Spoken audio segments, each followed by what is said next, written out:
입니다. 집에서 남편 밥 차려주고 시댁살이하고 말 없는 아들 둘을 키우고 있는 평범한 주부죠. 하지만 그리 평탄하지 않은 인생을 살아온 것 같네요. 제 인생을 글로 적어서 누군가가 듣는다는 게 이렇게 부끄럽기는 하지만 한번 적어봅니다. 저는 깡촌 시골에서 어느 작은 동네에서 태어났어요. 저희 가족은 아버지, 어머니, 나이 터울이 많이 나는 큰언니와 2년 터울 둘째 언니, 셋째 언니와 저, 그리고 가장 막둥이 남동생, 이렇게 살고 있었습니다. 어려운 환경은 아니었어요. 저희 가족은 대가족이었죠. 화목하다면 나름 화목한 집안이었고요. 저희 어머니가 좀 고생을 하셨는데 할머니, 할아버지, 그리고 증조 할머니까지 저희가 모시고 살았으니 얼마나 힘드셨겠어요. 하지만 그 당시는 다들 그렇게 살아서 힘드셔도 참고 사셨다네요. 어머니만 생각하면 눈물이 나요. 어머니는 배움이 짧으셨지만 속이 깊으시고 지혜로우신 분이었거든요. 늘 저희에게 인생을 알려주셨죠. 어린 나이에는 어머니가 말씀하시는 게 이해가 잘 안 됐는데 살아가다 보니까 알겠더라고요. 어머니의 이런 성격 때문인가 무뚝뚝한 아버지도 저희에게 잘 해주셨죠. 아버지는 저희 어머니를 만나기 전에 동네에서 알아주는 사람이라고 했어요. 어머니를 만나고 개과천선 됐다고 말할 정도니 말 다 했죠. 물론 잘해주신 게 생각하는 것만큼 잘해주시는 건 아니었어요. 제 주변을 보면 맞고 사는 친구들이 참 많았는데 저희 아버지는 때리지는 않았거든요. 그리고 어머니 덕분에 가끔은 사랑 표현도 해줘서 그런지 그 당시는 저희 아버지가 가장 다정한 아버지라 생각했어요. 지금 생각해보면 참 무뚝뚝한 아버지인데 말이죠. 그래도 어린 나이에도 저희를 아껴주는 게 느껴질 정도로 따뜻하게 봐주셨어요. 그렇게 저희 가족은 온기를 나누며 옹기종기 잘 살고 있었답니다. 하지만 제가 국민학교를 다니고 있을 때 그 행복은 깨지고 말았어요. 저희 큰아버지께서는 노름을 굉장히 좋아하시는데 여기저기 돈을 빌리다 결국 사고를 치셨죠. 큰아버지는 돈을 갚을 능력이 되지 않았고 저희 아버지에게 편지 한 장을 쓰고 사라졌습니다. 빚쟁이들은 하루가 멀다 하고 저희 집에 찾아와 돈을 달라고 깽판을 쳤죠. 하필이면 그때 아버지께서 사고가 나 일을 못하고 있는 상황인지라 상황은 더 안 좋았죠.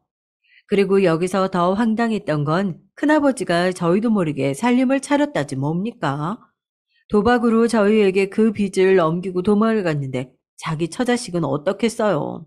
책임을 지는 사람이었으면 도박도 하지 않았겠죠. 아니나 다를까 큰아버지는 자기 처에게도 편지 한 장 남기고 연락을 끊었습니다. 큰어머니의 이야기도 길지만 간단하게 말씀드릴게요. 저희 큰어머니는 한번 갔다 오신 분이에요. 요즘이야 이혼이 흔하지만 그 당시엔 이혼이니 사별이니 여자가 한번 갔다 오면 오만 욕을 들어야 했습니다. 큰어머니는 사별을 했죠. 자기 서방을 잡아먹었다며 아들과 힘든 나날을 지내고 있을 때 저희 큰아버지를 만났다고 했어요. 큰아버지는 한 인물 하셨거든요. 여자들을 꽤나 울리고 다녔죠. 그런 큰어머니는 큰아버지께 빠졌고 서로 사랑에 빠졌다고 했습니다. 큰어머니는 큰아버지가 자기 아들을 친자식처럼 잘해줘서 좋은 아버지가 될 것 같다고 생각하고 한 살림을 살 결심을 했대요. 그 후 큰아버지가 노름에 빠졌다는 걸 낳고 후회했지만 아이가 생겨버린 거죠. 태어날 아이마저 아버지가 없이 자라는 건 너무 큰 죄가 될 것 같다고 생각해 같이 살기로 결심했다고요. 하지만 저희 큰어머니 인생도 참 박복하죠. 그렇게 큰아버지는 도망갔습니다. 살다 살다 아이 둘을 혼자 키우기 너무 힘들어 저희를 찾아온 거예요. 갑자기 생긴 빚 때문에 힘든데 식구까지 늘어버리니 저희 큰언니는 집을 나가버리고 아버지는 늘 술을 드셨습니다.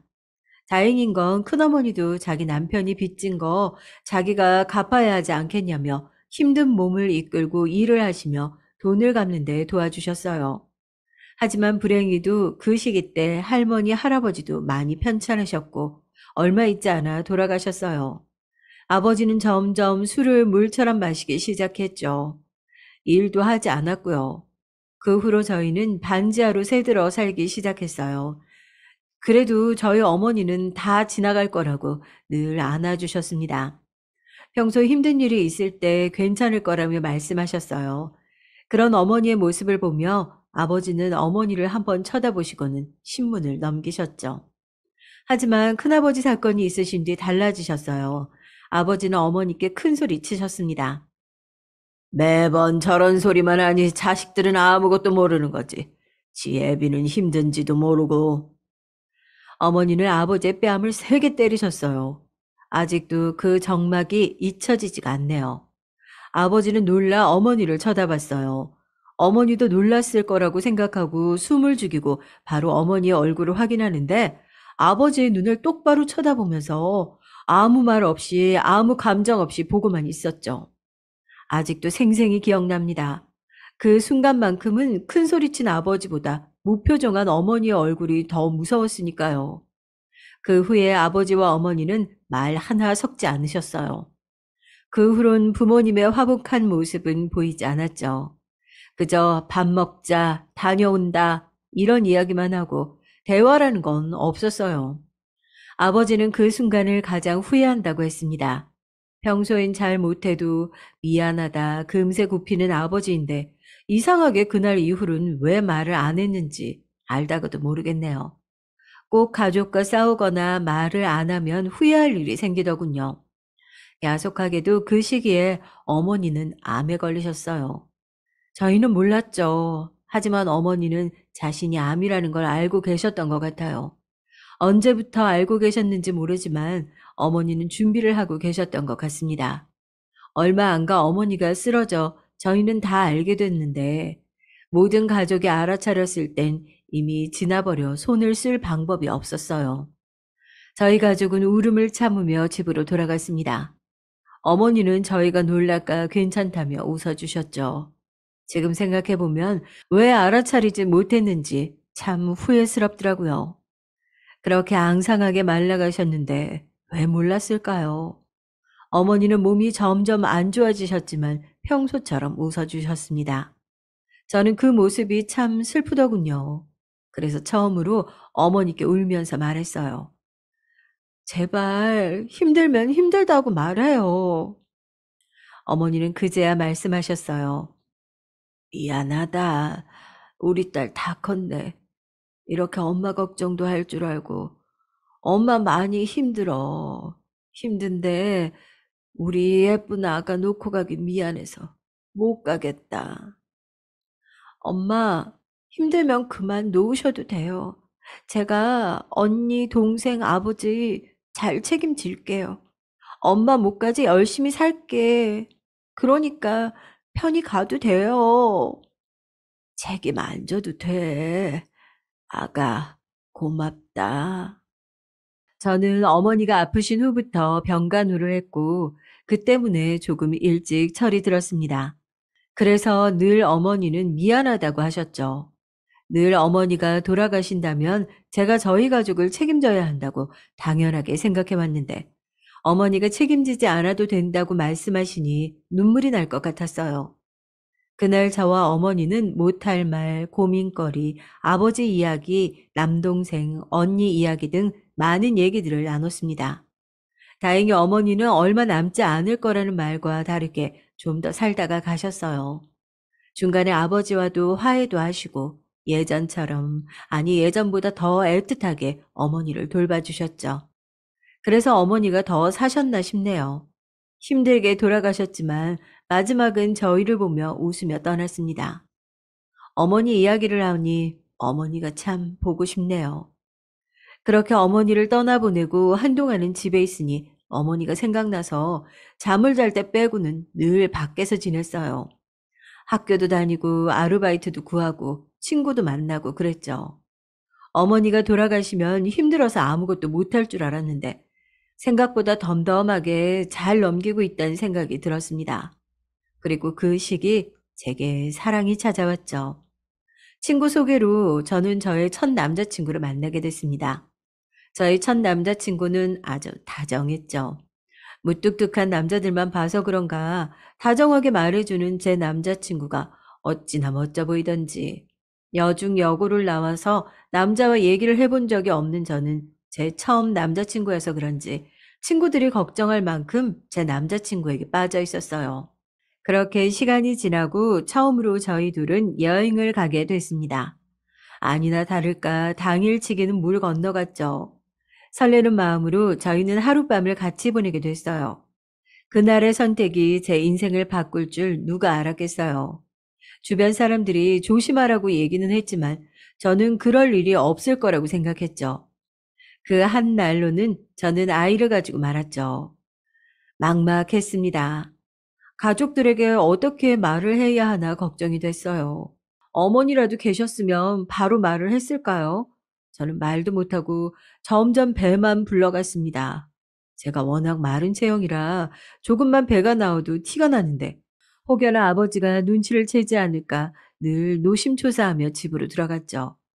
다행히 입덧은 없어서 배만 잘 가리면 됐는데 큰어머니가 눈치를 채셨어요. 여느 때와 마찬가지로 큰어머니는 반찬을 가져오셨어요. 자주 뵙기도 하고 한 번씩 가게 일도 도와줘서 아무 말 없이 갈 때가 많았었죠. 하지만 그날따라 큰어머니는 바로 나가시지 않았어요. 그리고 저를 조용히 불러 제게 임신을 했냐고 물어보셨죠.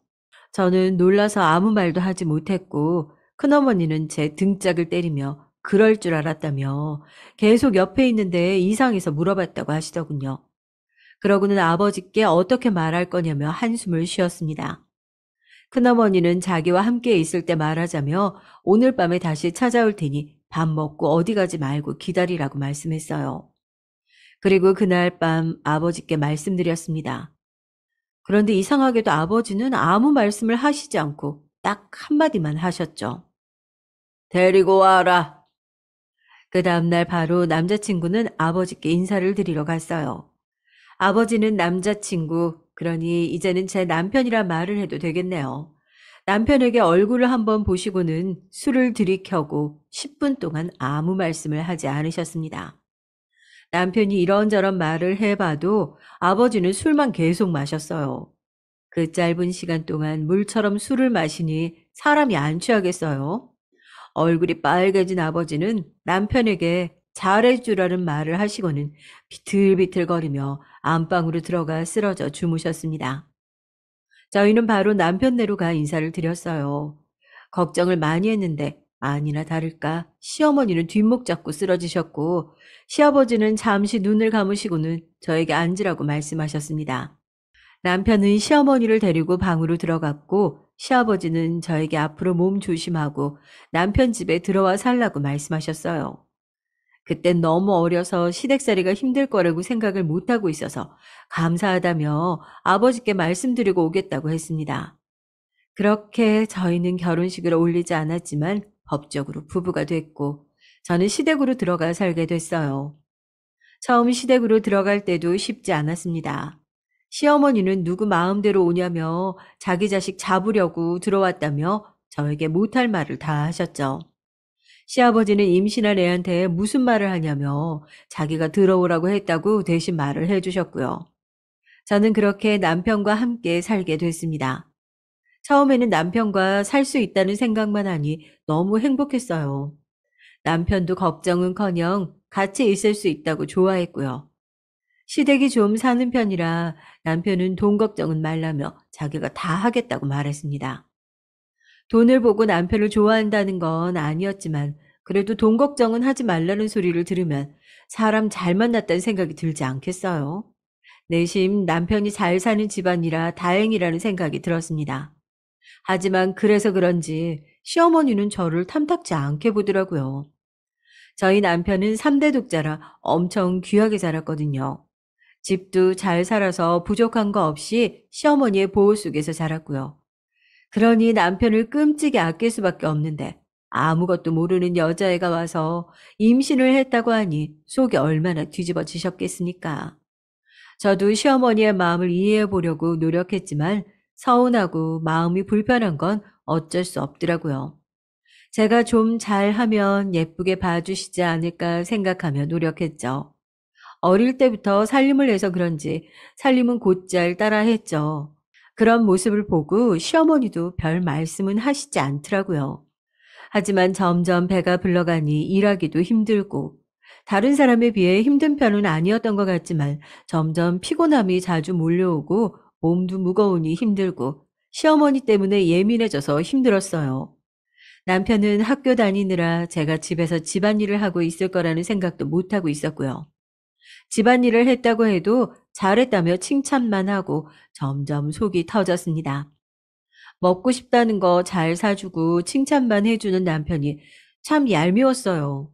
저는 힘든데 남편은 자기가 잘해주니 뭐가 힘드냐며 어머니도 아버지도 다 잘해주지 않냐며 저에게 물어보는데 사랑스럽기만 하던 남편이 어느 순간부터인지 보기가 싫더라고요. 여보, 당신이 나한테 잘해주는 건 참 고마워요. 물론 시부모님도 저에게 못해주시는 건 아닌데 가끔 과하게 집안일을 시킬 때가 있어요.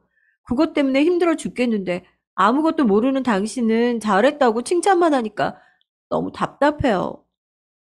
저는 처음으로 남편에게 제 속마음을 말했습니다.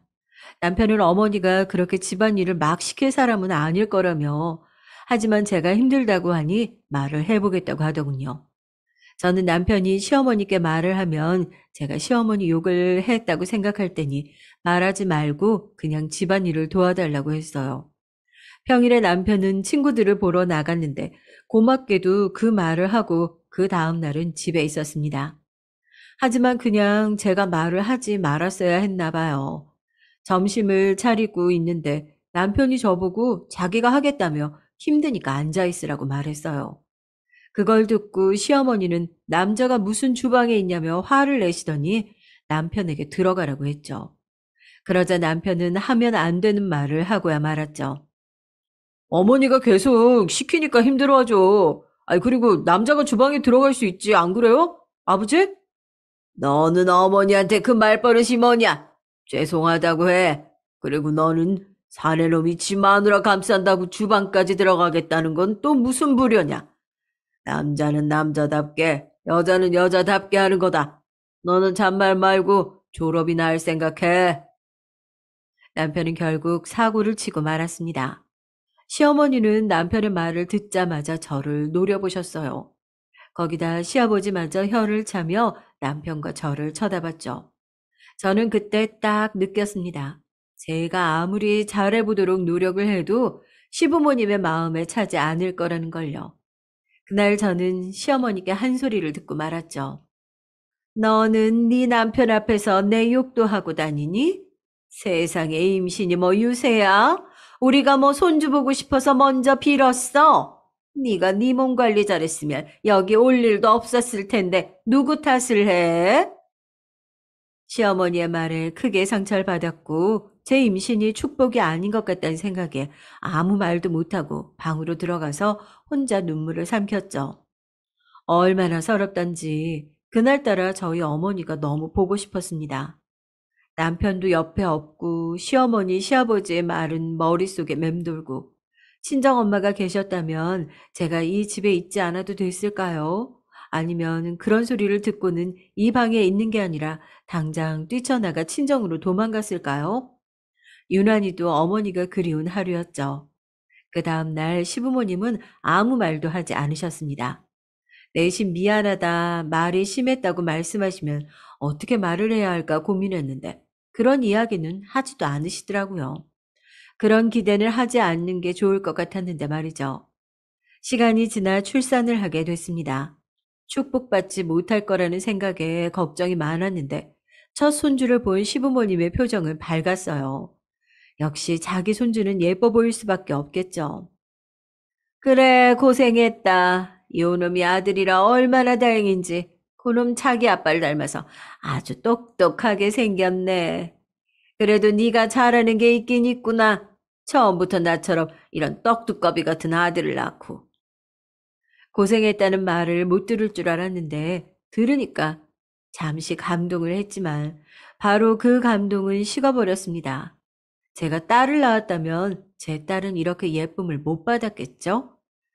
그리고 제 아들은 남편보다 저를 닮았는데 그저 예쁜 모습은 다 남편을 닮았다고 하고 못난 모습은 저를 닮았다고 하더군요.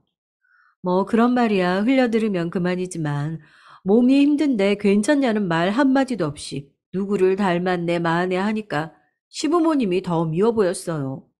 저희 아버지는 일이 있으셔서 못 오셨고 큰어머니가 대신 오셔서 저에게 고생했다고 말을 해줬죠. 그땐 큰어머니가 저에겐 어머니 같은 존재였어요. 첫 손주를 보신 시부모님과 친정아버지는 제 아들을 무척 아끼고 사랑해 주셨습니다. 시부모님이 제 아들을 어느 순간 미워할까 걱정이 들었지만 절대 그럴 일이 없다는 걸 알게 됐고 그 걱정은 덜어두게 됐어요. 괜히 제가 밉보이면 제 아들에게까지 불똥이 튈까 걱정을 했는데 그런 걱정은 하지 않아도 되니 말이죠. 저는 출산을 하고 쉬지도 못하고 시댁살이를 하며 살고 있었습니다.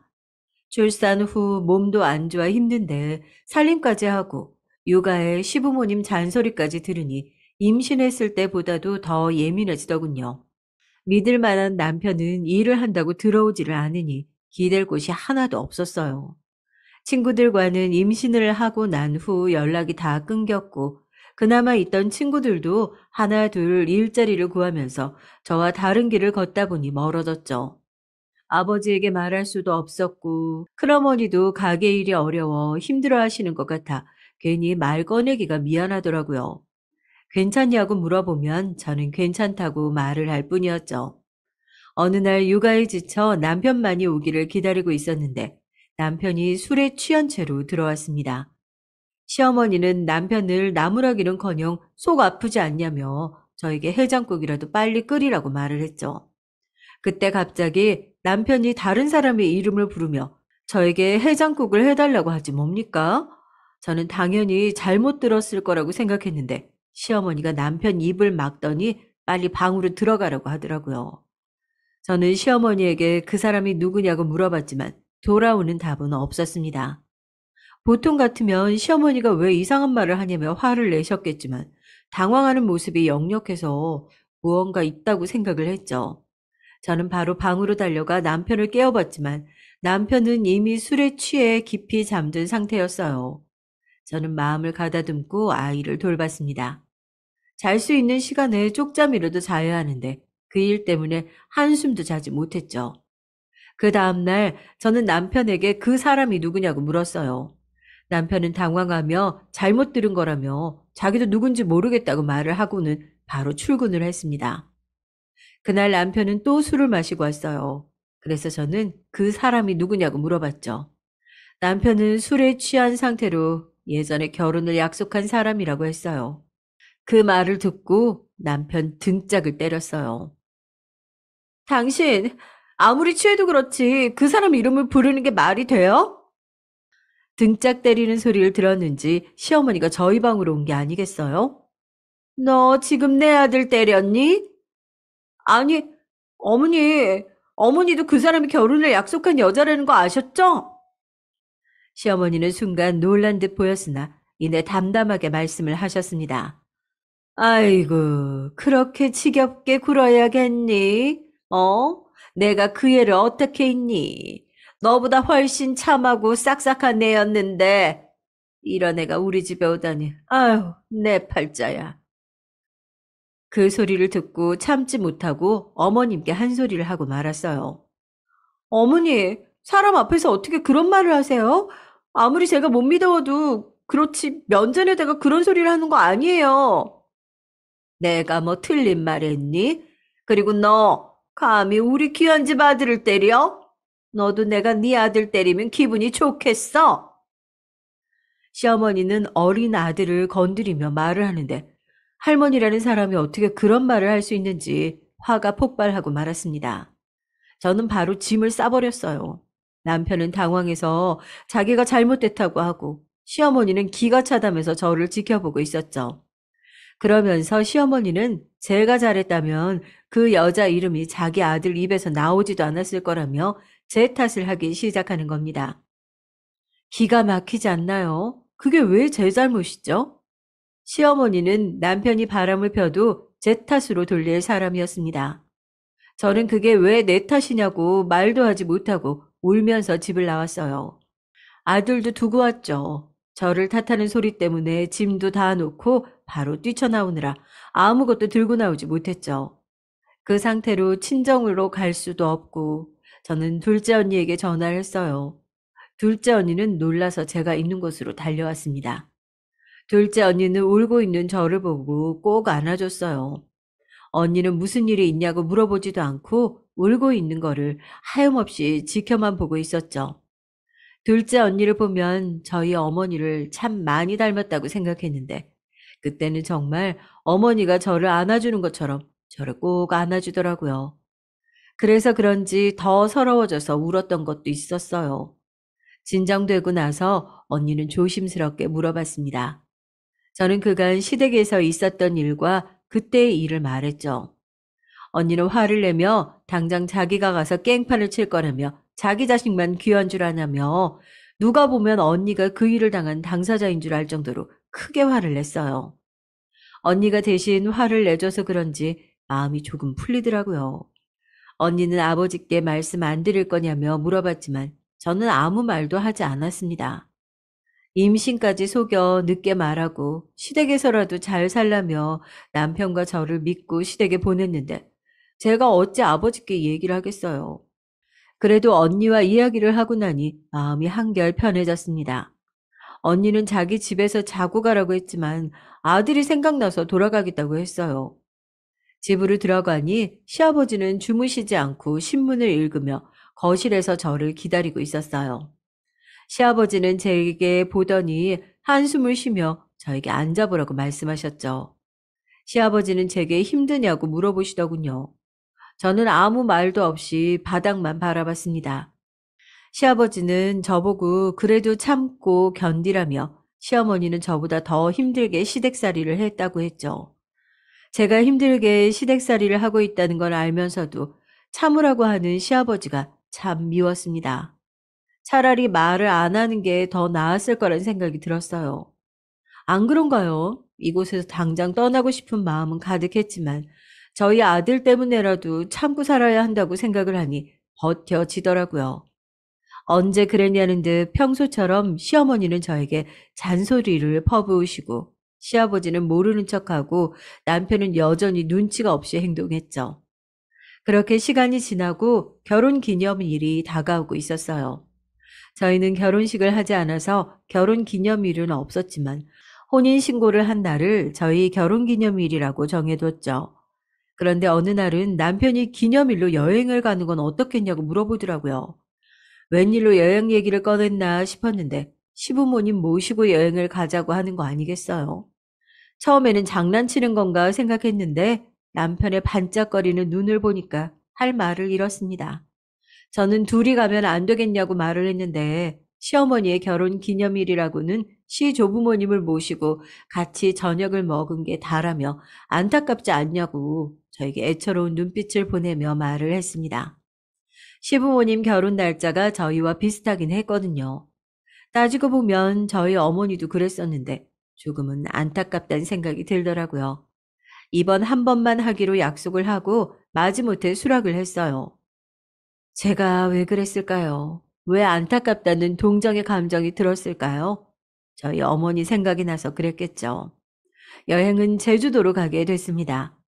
여행 전에도 애를 얼마나 잡아먹으면 결혼기념일에 둘이 안 가고 자기도 데려가냐며 저에게 뭐라고 하시더라고요. 그게 제가 한 소리를 들어야 할 일인가요? 남편이 그게 아니라고 얘기를 해도 들을 생각을 하지 않았어요. 남편도 시어머니가 심하다고 생각했는지 그만하라고 말을 했습니다. 그제야 시어머니는 잠잠해지셨고 아들이 효자라느니 기특하다느니 다 컸다며 예쁘다고 엉덩이를 치더라고요. 다 큰 아들의 엉덩이를 치고 싶을까요?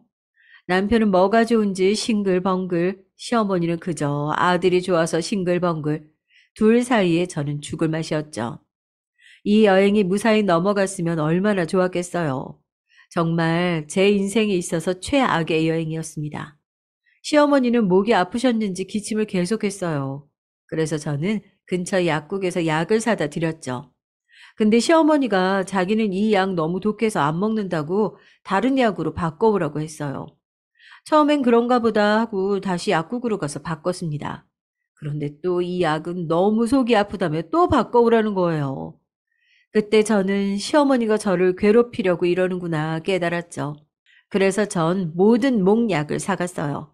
그랬더니 시어머니는 저에게 독한 년이라며 이거 자기 아들 돈으로 산 거 아니냐며 이렇게 많이 사오면 어떡하냐고 갑자기 저한테 소리를 치더라고요. 아니, 어머니가 이 약도 싫다, 저 약도 싫다고 하셔서 혹시 몰라서 다 사왔어요. 이 독한 년, 아유, 내가 내 명에 못 살지. 아니면 나한테 물어보면 되는 거 아니니? 넌 묻지도 않고 그냥 갔다 왔잖아. 저는 아차 싶었죠. 빨리 약을 사와야겠다는 생각에 물어보진 않았거든요. 언성이 높아지자 남편이 말렸습니다. 아우, 어머니, 아프신데 약 드시고 주무세요. 화내시면 더 안 좋아요, 예? 아, 애기도 있어서 감기로 고생하면 저희도 진짜 고생이에요. 시어머니는 괜히 아들에게 감기 옮을까 걱정하시며 약을 먹었습니다. 그것도 처음에 제가 샀던 약을요. 제가 목 아픈 약 다 달라고 하니까 약사님이 처음에 샀던 약도 그냥 넣어주신 거죠. 시어머니는 왜 그렇게 저를 잡아먹지 못해 안달이 났을까요? 여행 둘째 날 저는 해산물, 비린 종류의 음식을 잘 먹지 않는데 시부모님은 회를 엄청 좋아하세요. 저희 결혼기념일이잖아요. 그래서 당연히 제가 먹을 수 있는 흑돼지나 소고기, 고기 종류를 먹으면 될 텐데 남편이 회를 먹자고 자기가 예약을 해뒀다며 시어머니께 자랑스럽게 얘기를 하더라고요. 저는 진짜 남편을 한 대 쥐어받고 싶었습니다. 어린 아들도 회를 잘 못 먹고 저도 못 먹는데 시부모님이 좋아하신다고 회라니. 심지어 남편도 회를 잘 먹지 않았거든요. 그러니 더 화가 나는 겁니다. 하지만 예약을 했다니 어쩔 수 없이 횟집으로 갔죠. 거기서 또 시어머니께서 한 소리를 하는 겁니다. 아무리 여자가 조금 먹는다고 해도 너는 너무 맛없게 먹니? 아유, 예. 그러니 애가 해골처럼 저렇게 뼈밖에 없지. 좀 복스럽게 좀 먹어봐라. 아유, 어쩜 먹는 것도 저렇게 먹을까? 저는 먹는 거에 비해 찌지 않는 편이고, 회는 제가 잘 못 먹는 걸 아시는데도 그렇게 말씀을 하시니 정말 체할 것 같았습니다. 참지 못하고 말을 하려던 참 시아버지의 헛기침 소리로 저는 입을 다물 수밖에 없었어요. 어쩔 수 없이 회를 꾸역꾸역 입에 집어넣었습니다. 그러다 결국 심하게 체해서 병원에 갈 수밖에 없었어요. 시어머니는 그런 저를 보고 한심하다고 여행 와서도 유난 떤다며 남편에게 말을 하더라고요. 시어머니는 안 들린다고 생각을 하는 건지 아니면 들으라고 크게 말하는지 저는 남편과 하는 대화를 다 들어버렸죠. 사람이 미련하게 그렇게 먹니? 못 먹겠으면 못 먹겠다고 말이라도 하든지. 나 원참, 쟤는 뭐 시위하는 거니? 응? 내가 그 소리 했다고 억지로 먹어서 자기가 아프다, 뭐 이렇게 나를 나쁜 시어머니로 만드는 거지? 아유, 아유, 내가 며느리 복 참 없다. 너는 골라도 뭐 저런 애를 데리고 와가지고, 아유, 저년 저거 일부러 아픈 척 하는 거 아니야? 어머니, 무슨 말을 그렇게 하세요. 아픈 거 아시면서 다 들어요. 그리고 어머니 생각해서 회 먹다 그랬잖아요. 아이고, 들리긴 아픈데 들리지도 않겠지. 여행 와서 사람 한 명 때문에 이게 무슨 난리냐? 우리라도 그래도 즐겨야 되는 거 아니니? 시부모님과 남편은 아들을 데리고 바다로 갔다 오겠다고 말을 했어요. 저는 저 하나 때문에 못 노는 게 미안해서 신경 쓰지 말고 다녀오라고 했죠. 그런데 너무 화가 나는 거 아니겠어요? 시어머니는 저를 못 잡아먹어서 안달이 난 사람처럼 매번 꼬투리를 잡고 이년저년 하면서 욕이나 하고 자기도 아팠던 건 생각 못하고 제가 아프니 놀지도 못한다고 투덜거리고 괜찮냐는 말 한마디도 없고 아니 그건 바라지도 않았어요. 근데 일부러 아픈 척을 한다니 사람이 쓰러질 정도로 힘이 없는 게 뻔히 보이는데 그런 말을 한다는 게 정말 괘씸하지 않나요? 여행이 끝나고 시부모님은 목욕탕에 갔다 오겠다며 나갔습니다. 아들도 할아버지와 같이 가고 싶다고 말을 해서 같이 목욕탕에 가 남편과 저만 집에 있었죠. 때는 이때였습니다. 저는 바로 남편에게 이렇게는 못 살겠다고 말을 했어요. 남편은 조금만 참으라며 어머니도 아버지도 다 우리를 위해서 하시는 말이니까 참고 견디면 언젠가는 마음을 여실 거라고 말을 했죠. 언제까지 마음이 열리길 기다릴까요? 여보, 내가 언제까지 이런 소리를 들으면서 살아야 돼요? 당신 때문에, 그리고 내 새끼 때문에 참고 사는 건데, 언제까지 참아야 되는데, 매일 다 우리를 위한 거다. 조금만 참아라. 이런 소리만 할 줄 알았지. 언제까지 2년 전에 하는 말을 들으면서 살아야 하는 거냐고요. 참다 참다 남편에게 한 소리를 크게 했어요. 또 저는 남편에게 한 번도 반말을 한 적이 없습니다. 저희 어머니도 아버지께 늘 존댓말로 말을 해서 그런지 저도 모르게 제 남편에게 존댓말을 하게 되더라고요. 남편도 저의 큰 소리와 반말로 적잖이 당황했나 봅니다. 아니, 그게 아니고, 아니, 그럼 뭐 따로 지낼 수밖에 없지. 그래요. 그럼 내가 나가 살까요? 아니, 그게 아니고, 그럼 우리 따로 나가서 살까? 남편은 저희가 시부모님과 따로 나와 사는 게 어떠냐고 먼저 제안을 했죠. 저는 당연히 그래야 한다고 생각했어요. 몇 년 동안 이런 취급을 받고 살았는데 같이 살 수는 없으니 알아서 하라고 말을 했죠. 시부모님께는 남편이 말을 하기로 했습니다. 시부모님은 따로 나간다는 얘기를 듣자마자 저를 붙잡고 꼬치꼬치 캐물으셨어요. 애가 무슨 소리를 들었길래 나가와 산다는 말을 하니? 응? 너 또 내 욕하고 사니? 너 뭐 내 아들이랑 나랑 잘 지낸다고 질투하지? 아님 자기 편 안 들고 매번 지 애미 편 드니 질투가 나니? 어머니, 저 질투 같은 거 없고요. 남편이 먼저 나와 살자고 했어요. 시어머니는 되도 않은 말로 저를 몰아세웠습니다. 질투라니, 제가 자식과 부모 사이를 질투할 일이 뭐가 있겠어요. 안 그런가요? 오히려 시어머니가 저희 사이를 질투하는 것 같다는 느낌을 받았습니다. 저는 질투라는 단어를 듣자마자 시어머니는 남편을 평생 자기 자식으로 치마폭에 감싸고 키우고 싶었지 않나 이런 생각이 들었어요. 근데 갑자기 남편이 저를 데려와 같이 살겠다고 하니 저를 더 탐탁지 않게 생각했던 거고요. 예전에 그 결혼을 할 뻔했다던 그 사람도 실은 시어머니 때문에 결혼을 못했던 건 아닌가 생각이 들더군요. 시어머니는 제가 남편이 먼저 나와 살자고 말을 했다고 하니 곧장 남편에게 전화를 하더군요.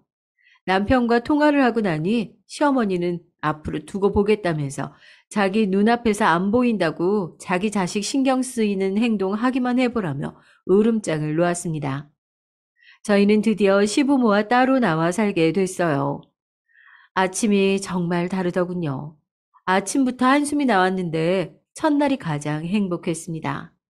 평화로운 아침이 얼마만인지 남편에게 아침밥은 알아서 챙겨 먹으라고 여유로운 아침을 보냈죠. 아이를 보는 것도 어찌나 행복하던지 스트레스 받지도 않으니 몸도 가벼운 것 같은 느낌이 들더라고요. 신기한 건 시부모님이 안 계시니까 금술도 좋아졌어요. 그래서 그런가 둘째가 바로 생겼습니다. 이젠 시부모도 안 계시니 편하게 아버지도 보러 갔다 올 수 있고 큰어머니도 볼 수 있어서 너무 좋았어요. 한 번씩 언니도 저희 집에 놀러 와서 아기를 봐주기도 하고 어찌나 좋던지 이게 자유가 아닌가 싶었습니다. 아버지도 손주를 봐서 좋으신지 전부 다 많이 웃으셨죠. 저희 아버지가 목수라 손재주가 좋으신데 손주들 가구를 만들어주고 싶다며 태어날 아이의 침대도 만들어주셨어요. 아버지의 밝은 모습을 본지 꽤 됐는데 이렇게라도 웃으시니까 마음이 편했습니다. 이렇게 평안하게 지내면 얼마나 좋을까요? 오시지 않으시다 한번 저희 집에 오겠다고 연락이 왔어요. 괜히 시어머니께 책 잡히기 싫어서 열심히 청소도 하고 반찬도 만들었죠. 세상에 이렇게 좁은 집에 사니 얼마나 답답할까 내 새끼. 오자마자 시어머니는 집이 좁다며 투덜거리셨죠. 임신을 한 상태라 최대한 스트레스를 받지 않기 위해서 시어머니의 말은 한 귀로 흘려보냈고 속으로 노래를 부르고 있었어요. 제가 웃으며 아무 반응을 하지 않자 시어머니도 잔소리를 멈추더라고요. 제 반응 때문에 잔소리를 했나 싶을 정도로 아무 말을 하지 않으셨죠. 보통 같으면 죄송하다거나 쩔쩔매는 제 모습이 보여야 하는데 그저 웃고 있으니 저를 이상하게 보더라고요. 점심을 먹고 시부모님은 당연히 집으로 가시는 줄 알았어요. 집이 좁네 마네 이런 소리를 하셨으니 당연히 여기서 자고 간다고 생각을 못 했거든요. 근데 시어머니가 자고 가겠다고 말을 하니 그래서 아까 전에 아무 말 안 하신 거구나 생각을 했죠. 근데 누군가 저희 집에 온다는 겁니다. 큰어머니께서 반찬을 주러 오셨죠. 큰어머니는 시부모님이 계셔서 당황한 듯 보였어요. 그래서 바로 가실 줄 알았는데 저희 집으로 들어오시더니 시부모님께 오늘 자고 가시냐고 물어보더군요. 큰어머니는 자기가 오늘 여기서 자고 가기로 했다며 시부모님이 계신 줄 몰랐다고 하더라고요. 저희는 그런 약속을 한 적이 없었거든요. 그러더니 제가 잘 잊어버려 오늘 약속도 잊었을 거라고 말을 했죠. 그러자 남편이 괜찮다고 주무시고 가라고 하더라고요. 어머니, 아버지, 다음에 또 오세요. 제가 데려다 드릴게요. 남편은 시부모님께 집으로 가야 할 것 같다며 다음에 오라고 말을 했습니다. 그래서 시부모님은 집으로 가셨죠. 저희 집에 자고 가신다니 그게 무슨 소리예요? 아유, 미안하다. 아이, 그냥 자고 가는 것 같은 눈치길래 거짓말 좀 했지. 큰어머니의 거짓말 덕분에 저는 마음이 편해졌습니다. 큰어머니는 일이 생겼다며 못 자고 갈 것 같다고 남편에게 얘기하고 가셨죠. 근데 그때 그냥 주무시고 갔어야 했어요. 그날 전화가 시어머니가 짜증을 내며 전화가 오더라고요. 무슨 경우냐며 저에게 말을 했어요. 그러고는 다음 주에 자러 가겠다고 말을 했죠. 그때부터 신경이 너무 쓰이기 시작했습니다. 남편도 신경이 쓰였는지 괜찮냐고 물어보더라고요. 저는 너무 신경 쓰인다고 말을 했고, 이번에는 시어머니께서 저번처럼 그러면 못 참으니까 중간에 잘 좀 하라고 말을 했죠. 남편에게 소리를 친 이후 남편은 제 눈치를 많이 보더라고요. 제가 그 후로 할 말은 다 해서 그런지 쩔쩔매더라고요. 처음에는 좀 안쓰러웠지만 어쩌겠어요. 시부모님이 주무시기로 한 날이 다가왔습니다. 주무시는 것 때문에 더 신경을 써야 하니까 피곤하더라고요. 시어머니가 또 뭐라고 할지 생각만 해도 걱정이 되더군요. 시아버지야 늘 소파에서 TV를 보고 계시고 시어머니가 뭐라 하셔도 못 들은 척 하시니 신경 쓰이진 않았는데 그날따라 몸도 안 좋고 피곤해서 시어머니가 뭐라고 하시면 터질 것 같았기 때문이죠.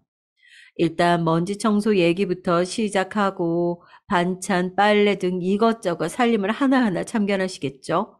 아니나 다를까 살림 하나하나 잔소리를 하기 시작하더라고요. 제가 살림 하나는 잘하는데 어머님은 신기할 정도로 다른 이유 하나하나 만들어서 저에게 뭐라고 하시더라고요. 예상을 못했던 건 아니라 그날도 웃으며 알겠다고 얘기했죠. 중간에 남편이 시어머니를 거실로 모시고 가보려고 했지만 요리하는 모습을 봐야겠다며 식탁에 딱 앉으셨어요. 그러니 신혼 초반 때가 생각났습니다. 그때도 배가 불러 힘들어해도 시어머니는 앉아 훈수만 두고 제가 다 요리를 했어요. 역시나 사람은 바뀌지 않는 모양입니다. 똑같이 식탁에 앉아 제 실수만 기다리고 있었으니까요. 저녁을 다 먹고 저희 아이들 방을 보시더니 가구는 어디서 샀냐고 물어보셨어요. 저희 아버지가 만들었다고 하자 시어머니가 한 소리 하시더라고요. 아니, 그냥 좀 좋은 거 하나 사지. 애들 머리 다치면 그럼 어쩌려고 그래? 아이, 장인어른이 솜씨가 좋으셔서 그런 걱정 안 하셔도 돼요, 어머니. 저희는 아버지도 아이들 생각해서 튼튼하고 안전하게 만드셨어요. 그래도 그렇지. 가구는 오래 쓰는 건데 돈 좀 들여서 사지 그랬니? 어? 없이 살아 그런가?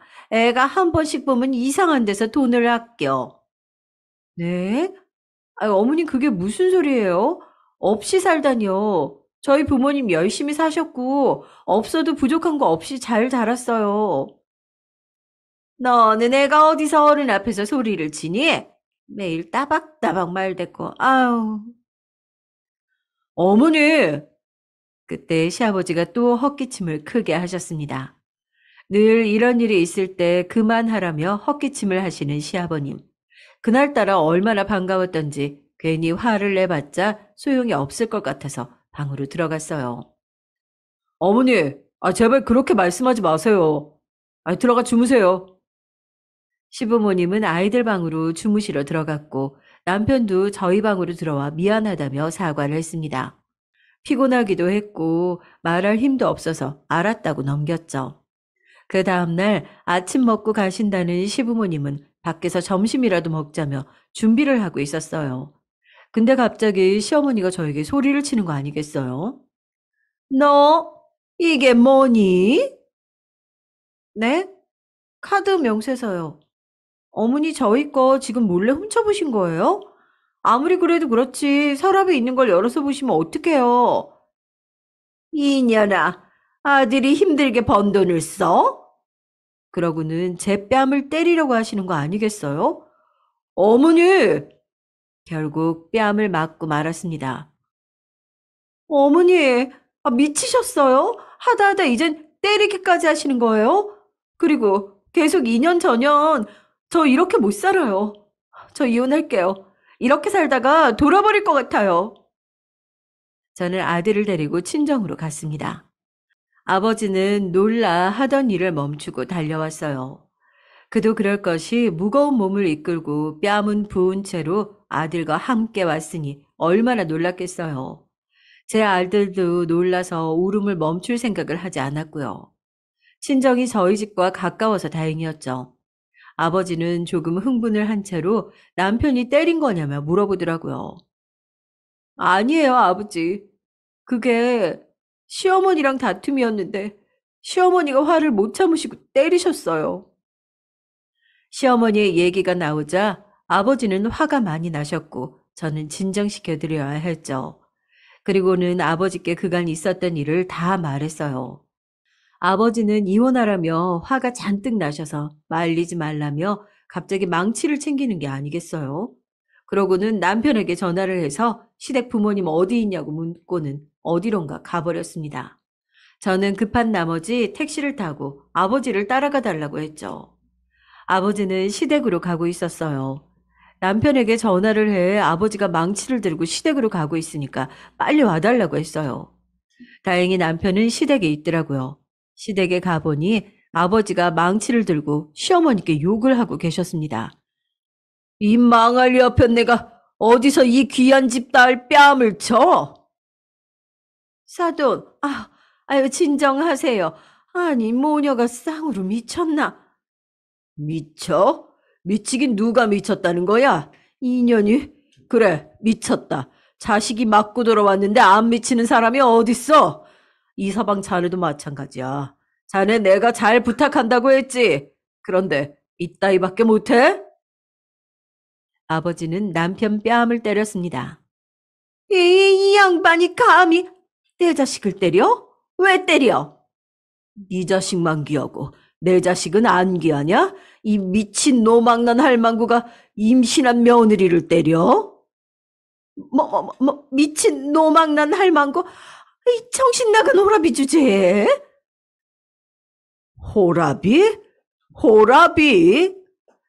아버지는 화가 나 망치를 던지고 시어머니까지 때리려고 했고 시아버지가 아버지를 말렸죠. 그리고는 시아버지가 무릎을 꿇었어요. 자기가 다 잘못했다고 말을 했어요. 그때 남편도 무릎을 꿇고 죄송하다고 말을 했죠. 하지만 화가 난 아버지는 다시는 두 사람 다 보지 않을 거고 저를 못 보낸다고 이혼하라고 말을 했습니다. 그리고는 제 손을 잡고 시댁에서 나왔어요. 아버지는 저를 보시고는 눈물을 흘리셨습니다. 그날 저는 아버지의 눈물을 처음 봤어요. 아버지가 우시니 저도 눈물이 나더라고요. 저희 모녀는 밖에서 눈물을 훔쳤습니다. 마침 그때 비도 오는 게 아니겠어요. 그때는 저희 어머니도 같이 우는 거라 생각을 했어요. 참 신기하지 않나요? 드라마에 나올 것 같은 장면이 만들어졌죠. 그 와중에도 감기 걸리면 안 된다고 옷을 벗어서 비 맞지 말라고 덮어주셨어요. 저는 어릴 때의 아버지의 모습과 지금 아버지 모습을 보니 뭉클해졌습니다. 그렇게 저는 아이를 출산하고 친정에서 지내게 됐답니다. 그래서 이혼을 했냐고요? 아니요, 못했어요. 그 후로 몇 년을 친정집에 살긴 했죠.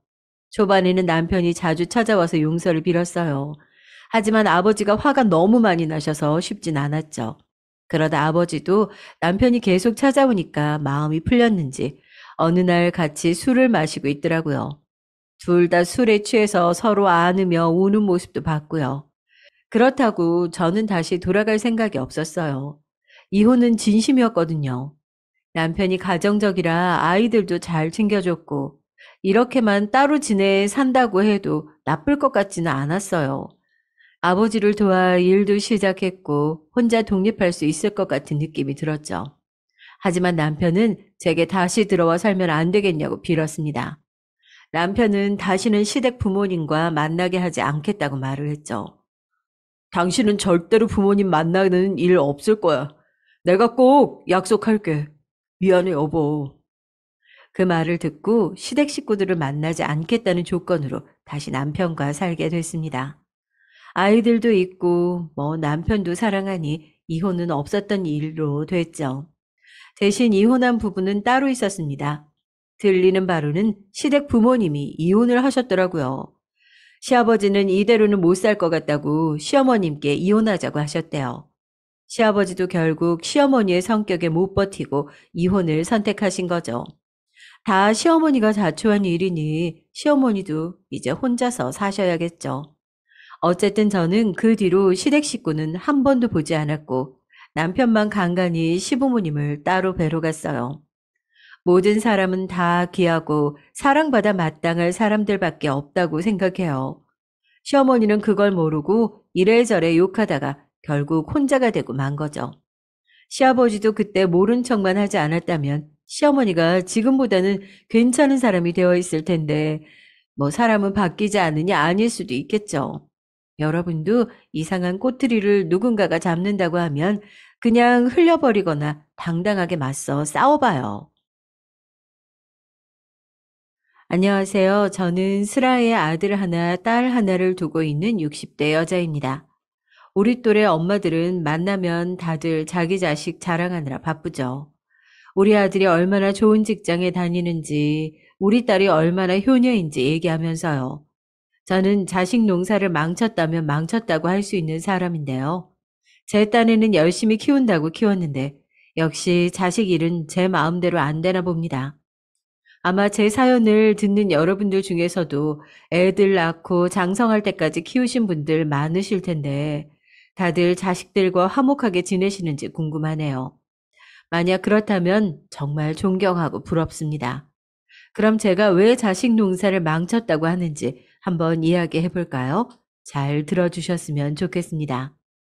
저는 남편과의 사이에서 3살 터울의 아들 1명과 딸 1명을 낳았어요. 첫째가 아들, 둘째가 딸입니다. 남편은 천성이 좀 게으르다 보니까 나가서 일하는 걸 싫어했어요. 일을 아예 안 한 건 아니지만 내 식구 먹고 살기에는 한참 부족했죠. 그냥 일용직 비슷하게 일 있을 때 한 번씩 나가서 일하고 귀찮은 날은 그냥 집에서 술이나 퍼 마셨어요. 한마디로 경제력이 없었습니다. 그래서 저는 둘째 아이가 걸음마를 떼고부터는 한량 같은 남편 대신 돈을 벌어야 했어요. 남편이랑은 선을 봐서 몇 개월 만에 결혼했는데 그런 사람인 줄 알았으면 결혼을 하지 않았을 것입니다. 결혼 전만 해도 남편이 이러진 않았어요. 남편은 선자리에서부터 제게 적극적으로 사귀자며 들이댔습니다.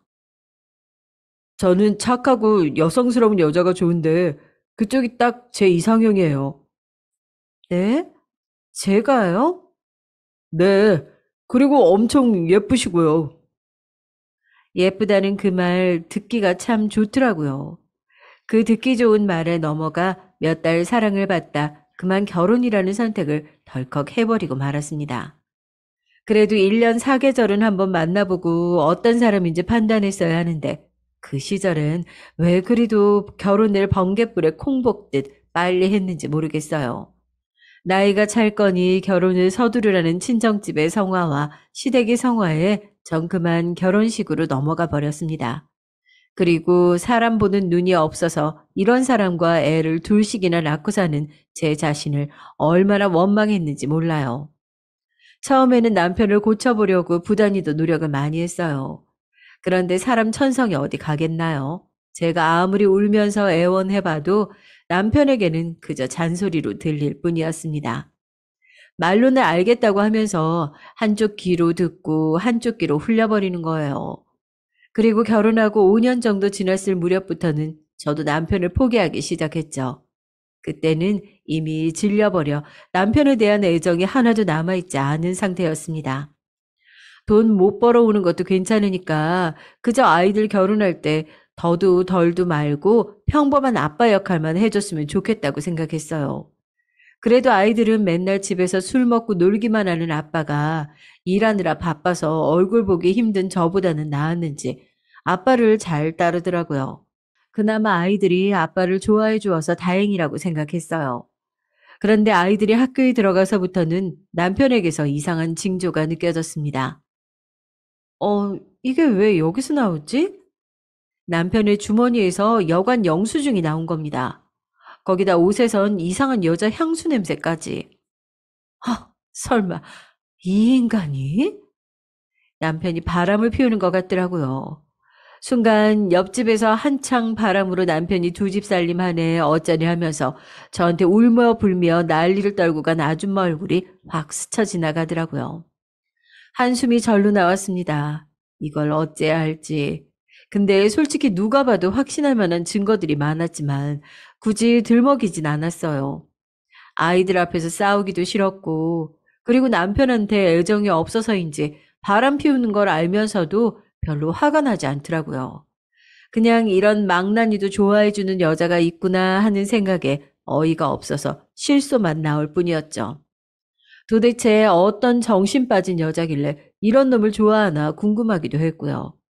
그러다 나중에는 아예 두 집 살림을 차렸는지 한번 밖에 나가면 집에 잘 들어오질 않더라고요. 다만 가슴이 아팠던 건 아이들은 아빠가 집에 왜 안 오는지 궁금해했지만 대답해 줄 말이 없어서 대충 얼버무리곤 했어요. 아빠 곧 오실 거야. 조금 기다려. 그리고 그런 생활을 몇 년 동안이나 계속했어요. 어느새 아이들도 아빠가 없다는 것을 익숙해 했죠. 그런데 첫째 아이가 중학교 다닐 무렵 남편은 그 여자와 헤어졌는지 다시 집으로 기어 들어오더군요. 그리고 집에 돌아온 남편은 매일같이 술을 퍼먹고 난동을 피우기 일쑤였습니다. 퇴근하고 집에 돌아가면 남편은 깨진 술병과 먹다 남은 음식들 사이에서 골아 떨어져 있었어요. 나중에는 술값을 안 주니 제 지갑에도 손을 대더군요. 여보, 여기 있던 5만 원 어디 있어요? 오늘 장 보는 날인데. 몰라, 내가 어떻게 알아. 아니, 근데 분명 여기 있었는데. 뭐 내가 가져갔다는 거야? 야, 작작해라, 작작. 어떤 여자가 지 남편을 도둑으로 몰아? 이 옆에 내가 남편 잡으면 남편이 집에 붙어 있겠냐? 떠봤을 생각을 안 하고. 국이나 퍼와. 웃기게도 남편은 그 사이에 발뺌까지 하더라고요. 그리고 그 모습을 고스란히 보고 자란 아이들은 한숨을 쉬며 제 아빠를 보았습니다. 아이들의 눈빛에선 이미 그 징조가 느껴졌죠. 제 아빠를 한심해하는, 처음에는 아빠가 돌아와서 좋아하던 아이들도 어느 순간부터는 아빠를 점점 멀리하기 시작했어요. 저는 매일매일 남편이 어질러 놓은 집안을 치우면서 저 인간을 어떻게 하면 좋을까 고민했습니다. 주변에서는 이혼하라고 성화였지만 저는 그래도 나중에 아이들 결혼할 때 혹시나 애비 없는 자식이라고 무시당하지 않을까 하는 생각에 쉽게 결정할 수가 없었어요. 그런데 남편의 손찌검이 시작되자 저는 더 이상 참을 수가 없었습니다. 언제부터 남편은 술만 먹으면 저에게 손을 대기 시작했어요. 아무것도 아닌 일로 제가 자기를 무시한다고 혼자 오해를 하고선 손찌검을 하기 시작했죠. 하지만 저도 보통 성격은 아닌지라 가만히 있진 않았습니다. 남편이 때리면 저는 발로 차고 남편이 밥그릇을 집어 던지면 저는 상을 뒤집어 엎었어요. 매일매일 집안은 전쟁터였습니다. 그러던 어느 날 또다시 시작된 남편의 손찌검에 반항하며 싸우던 저를 보던 아들이 남편의 손을 붙잡고 싸움을 말렸어요. 그러자 남편은 아들의 손을 힘껏 뿌리치고 온갖 욕설을 하더군요. 이 자식아, 너는 네 애비도 못 알아보냐? 이제는 너까지 나를 무시한다 이거지? 그래, 오늘 너 나랑 한번 죽어보자.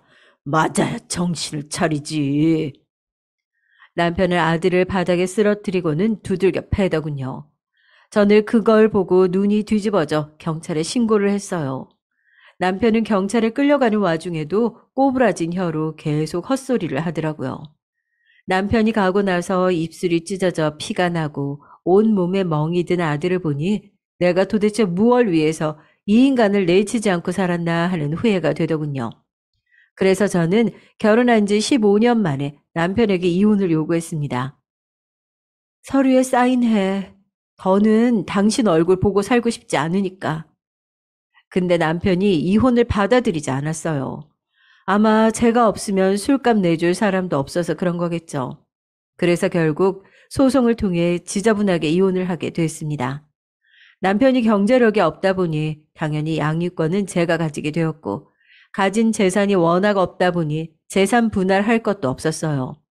남편에게서 받은 몇 푼 되지 않는 위자료는 나중에 비상금으로 쓰기 위해 통장에 넣어두었고요. 그리고 저는 작은 방을 하나 구해 아이들을 데리고 살았습니다.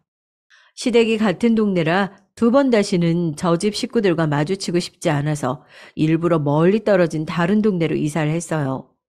그 당시 시댁 어르신들도 만만치 않았거든요.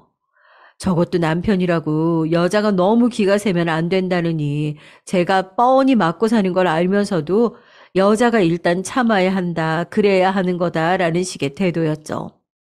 어느 날은 제 아들이 할머니, 우리 엄마 아파요. 아프긴 젖같게 뭐 아파. 아이 네 엄마가 엄살 부리는 거야. 이런 식의 대화를 하는데 정말 피가 거꾸로 솟겠더라고요.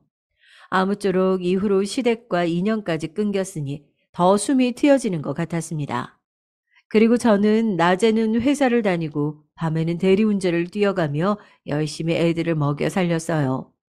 남편은 약속한 양육비를 처음 몇 번만 어디서 구해와서 보태더니 그 이후에는 보내지도 않더라고요. 직장도 없고 돈이 없어서 못 보낸다고 하면서요.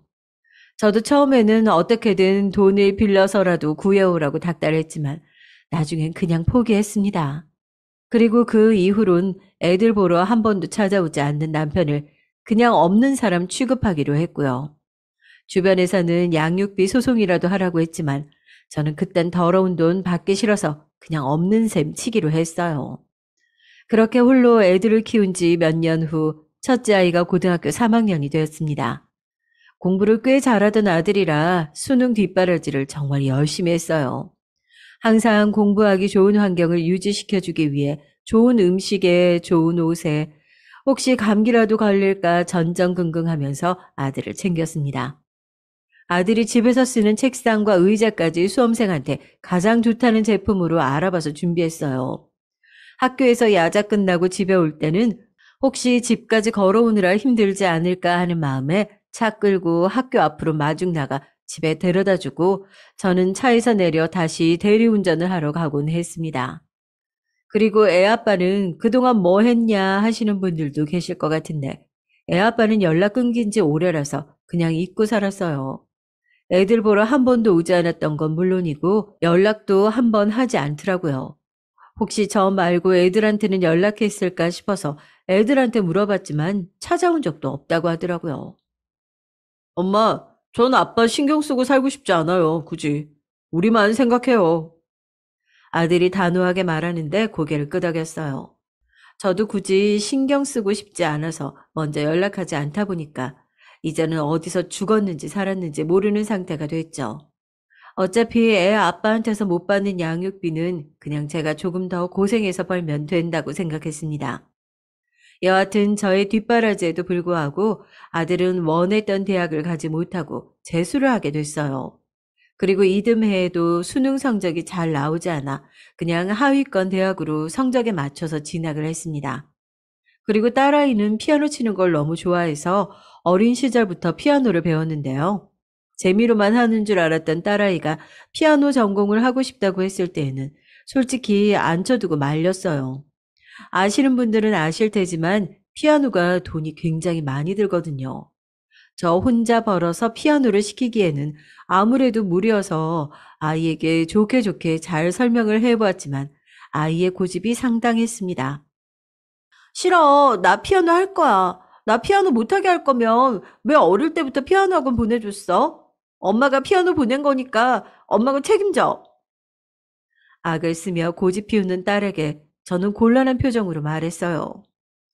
민지야, 어릴 때는 너 말고 다른 친구들도 다 피아노 학원 다녔어. 그때는 취미로 배우라고 보낸 거지. 그때 피아노 다니던 친구들 지금 다 음대 준비한다니? 아니잖아. 그리고 너 피아노 전공하려면 돈이 얼마나 많이 드는지 알아? 엄마 혼자 벌어서 그 돈 감당 못하는 거 알잖아. 피아노는 나중에 너 성인 돼서도 취미로 할 수 있으니까 대학교는 그냥 공부해서 인문계로 가자. 응? 그러자 딸아이는 펄쩍펄쩍 뛰더니 바닥에 드러누워 어린애가 떼를 쓰듯이 울고불고 발악을 했어요. 돈이 부족하면 엄마가 돈 더 벌어오면 되잖아. 오빠는 좋은 대학 가라고 뒷바라지 다 해줬으면서 나는 왜 안 해줘? 나 피아노 못하게 하면 확 죽어버릴 거야. 저는 딸아이의 말에 너무 화가 난 나머지 저도 모르게 아이의 뺨을 후려쳤습니다. 찰싹하는 소리와 함께 뺨을 맞은 아이는 어금니를 바득바득 깔면서 저를 죽일 듯이 노려보더라고요. 저는 순간 아이를 때린 제 자신에게 놀라 아이에게 미안하다고 사과했어요.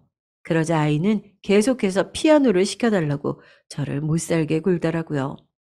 엄마, 시켜줘. 제발 한 번만, 어? 내 소원이야. 엄만 내 엄마잖아. 자식 위해 그거 해줄 수도 없어? 내가 나중에 효도한다니까. 그래서 어쩔 수 없이 알겠다고 했습니다. 그 후로 저는 부족한 레슨비를 감당하기 위해서 전보다 더 밤낮 없이 일해야만 했어요. 하지만 큰아이 학비에 작은아이 레슨비까지 저 혼자서는 절대 감당할 수 없는 수준이었습니다.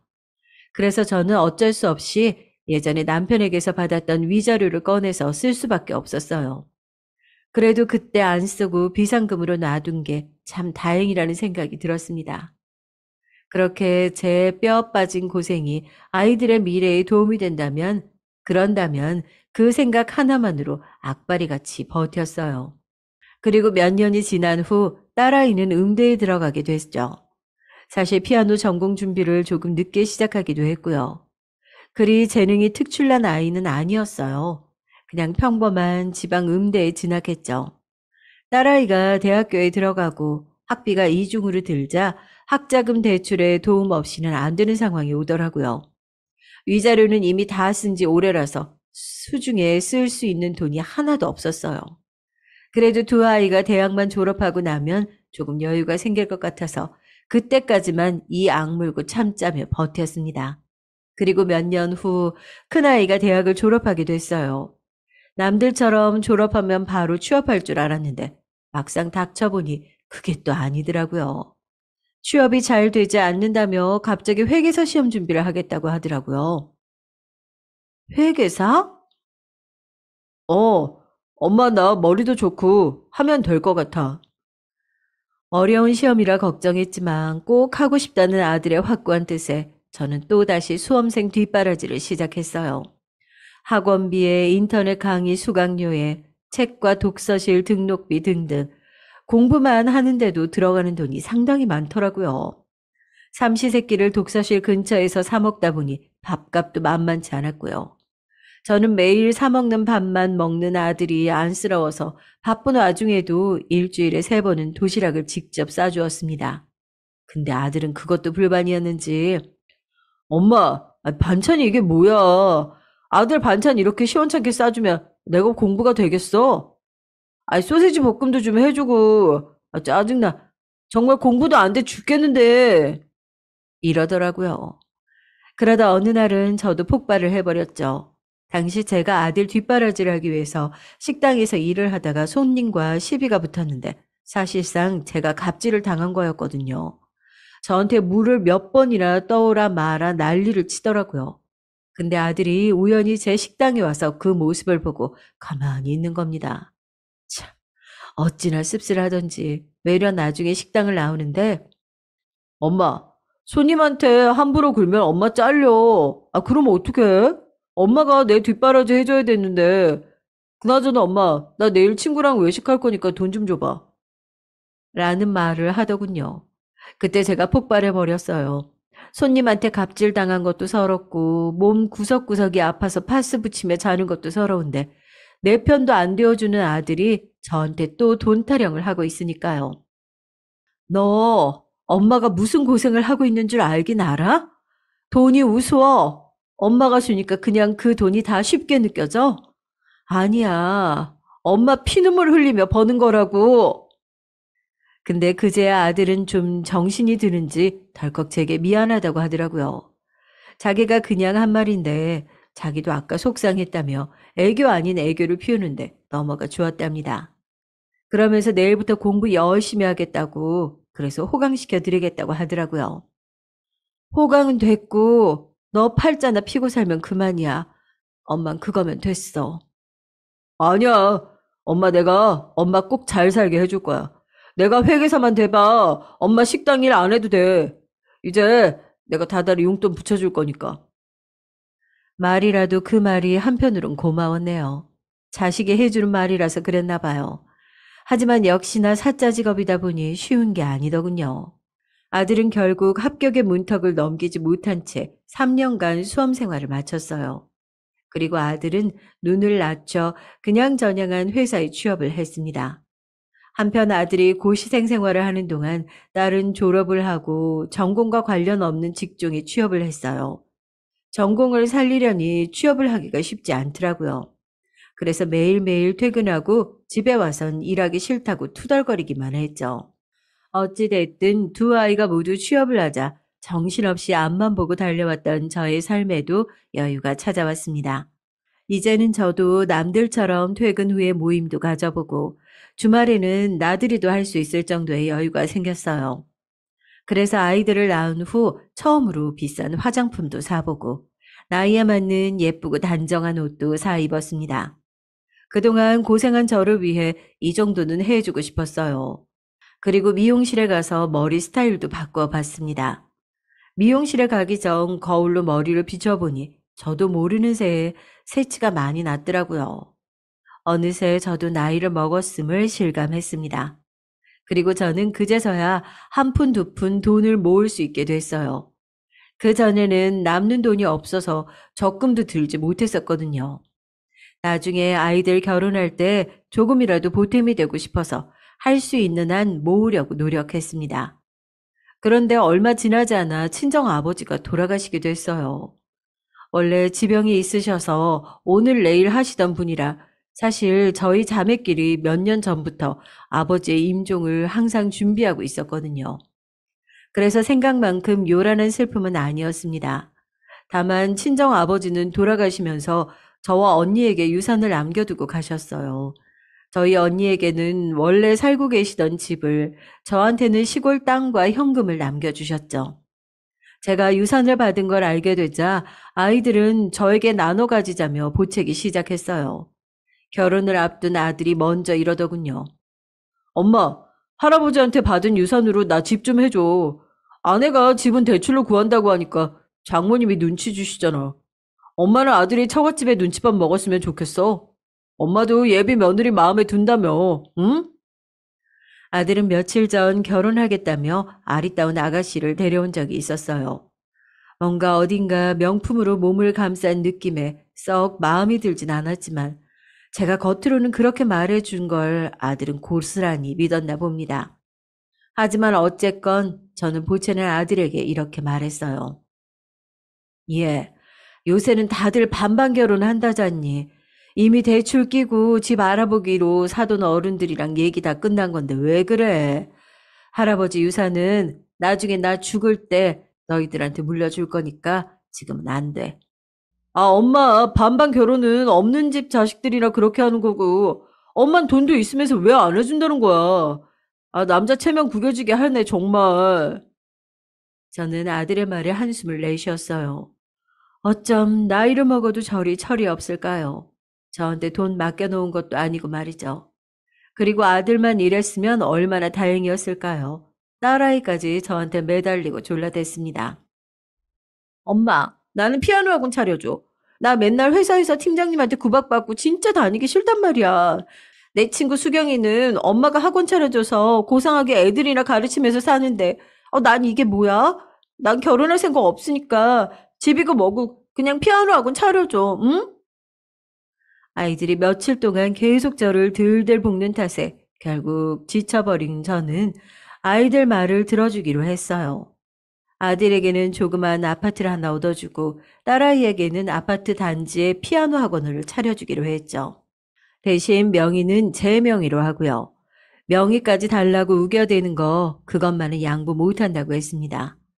어차피 나 죽을 때 다 넘겨주고 갈 거라고 하면서요. 아이들은 빈정이 상한 것 같았지만 일단 전 이렇게라도 해서 아이들 기강을 바로잡으려고 했어요.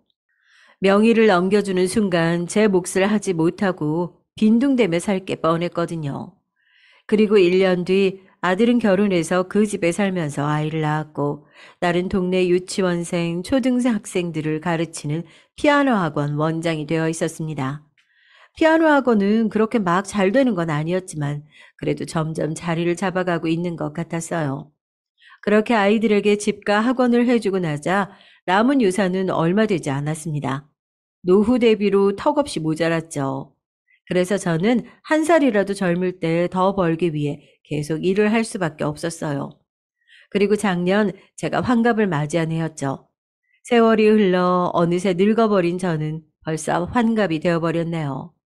몇 달 전에 마트에서 우연히 만난 초등학교 동창생 친구와 최근까지 연락을 하고 지내고 있었는데 그 친구가 올해 동창회에서 저보고 같이 나가자고 하더라고요. 저는 살면서 동창회를 단 한 번도 나가본 적이 없어서 조금 망설여졌어요. 네. 그러니까 그런 데를 한 번도 안 가봐서 아휴 벌써 50년이나 흘렀는데 가봤자 누가 누군지 못 알아볼 거 아니야. 제가 이렇게 묻자 친구가 고개를 저으면서 대답하더라고요. 얘는 뭘 그렇게 걱정을 해. 아이 그리고 얼굴 좀 못 알아보면 으뜨니? 그냥 동창이구나 하고 재밌게 놀다 오는 거지. 하여튼 가는 걸로 알고 있는다. 저는 친구의 말에 기분 전환 겸 한번 나가보기로 했어요.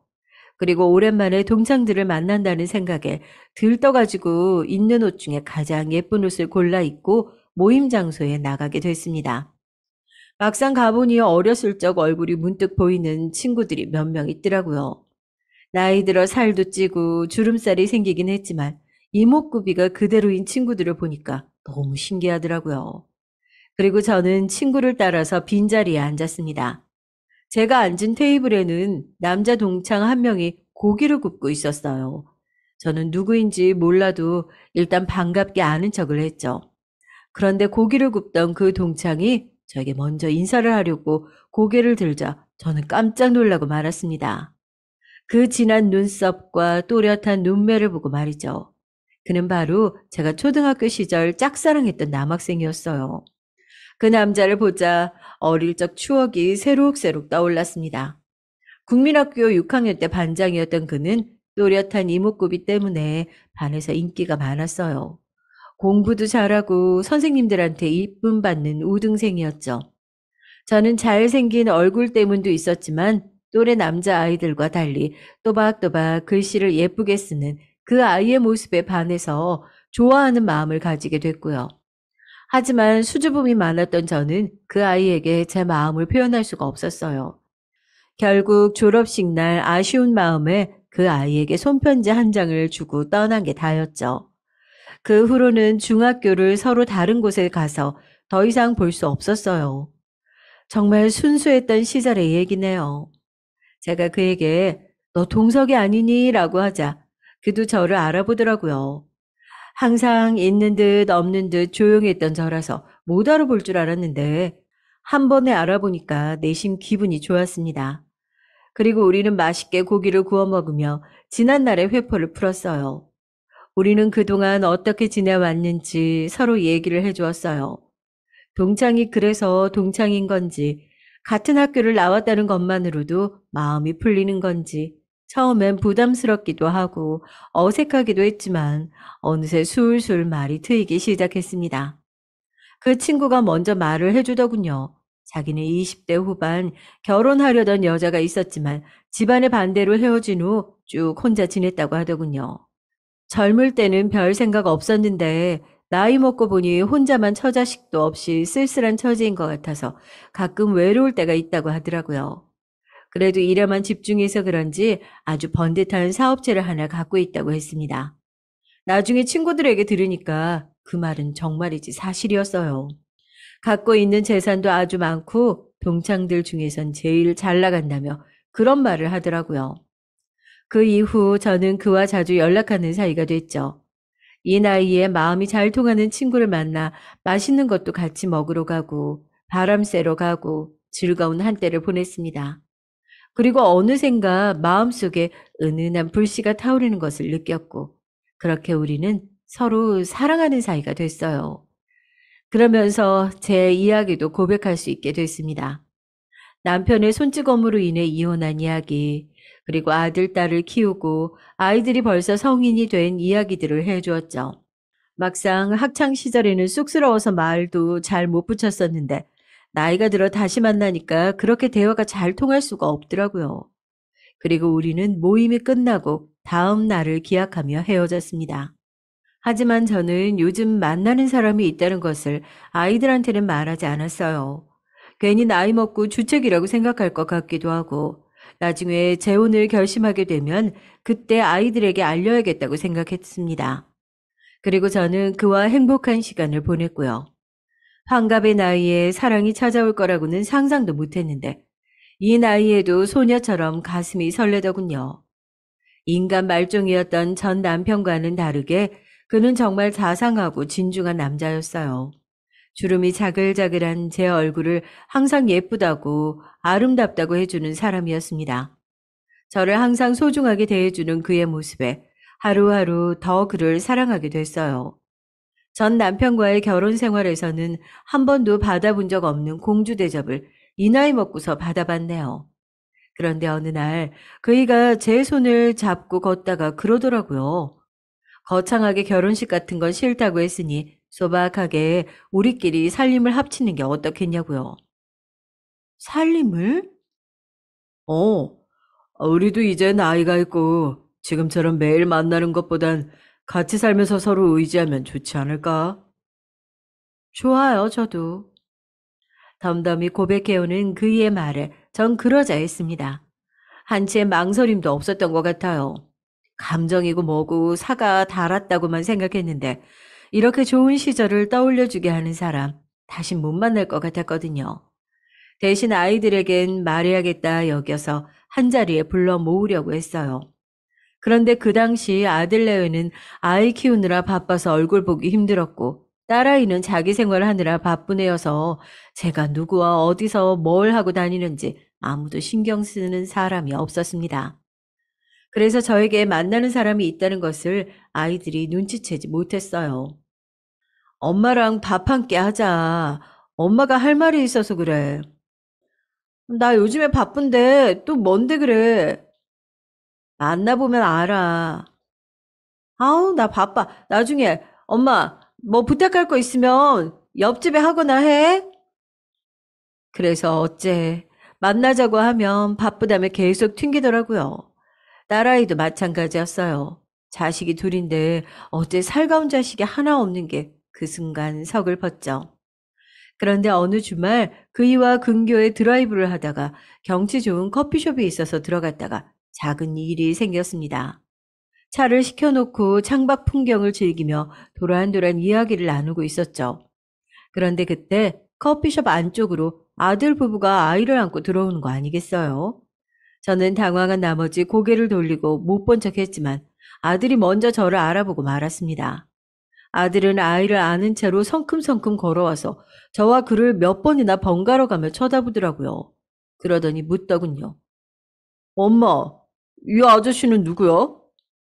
저는 어떻게 대답해야 할지 몰라서 머뭇거리다가 이렇게 대답했어요. 왜 그랬는지 모르겠지만 막상 말 꺼내기가 조심스러웠던 것 같았어요. 아, 어, 엄마 친구야. 엄마 동창. 아들은 의심스러운 눈초리로 노려보더니 말했습니다. 친구? 엄마가 남자인 친구도 있었어? 그리고 무슨 친구랑 이런 데를 놀러 다녀? 저는 버릇없이 말하는 아들을 애써 말려봤죠. 그런데 그는 전혀 기분 나쁜 기색도 없이 웃으면서 대답하더군요. 아, 해숙이 아들이구나. 반갑습니다. 엄마를 닮아서 그런가 미남이시네. 저는 어머님하고 친한 친구 정도로 생각해주면 고맙겠어요. 그이는 제 눈치를 보더니 일단 대강 그 정도로 둘러댔습니다. 아들은 믿지 않는 듯 했지만 아이가 칭얼거리는 바람에 얘기를 더 못하고 나가버렸죠. 그리고 마음이 불편해진 저는 일찍 그와 헤어지고 집에 돌아갔습니다. 저는 이제 슬슬 아이들에게 이제 진짜로 말하겠다고 생각했죠. 안 그래도 요즘 그이와 재혼에 대해서 진지하게 이야기를 나누던 중이었거든요. 정확한 시기와 구체적인 계획은 아직 확정되지 않았지만 앞으로 재혼해서 남은 여생을 함께 하자는 뜻도 서로 일치했거든요. 언제 살림을 합칠지도 정했고요. 그리고 얼마 안가 주말에 그이와 1박 2일로 놀러간 펜션에서 정식으로 프로포즈를 받았습니다. 사실 우리 때 프로포즈고 뭐고 이런 게 있었나요? 그냥 나이 차고 때 되면 결혼하는 거였죠.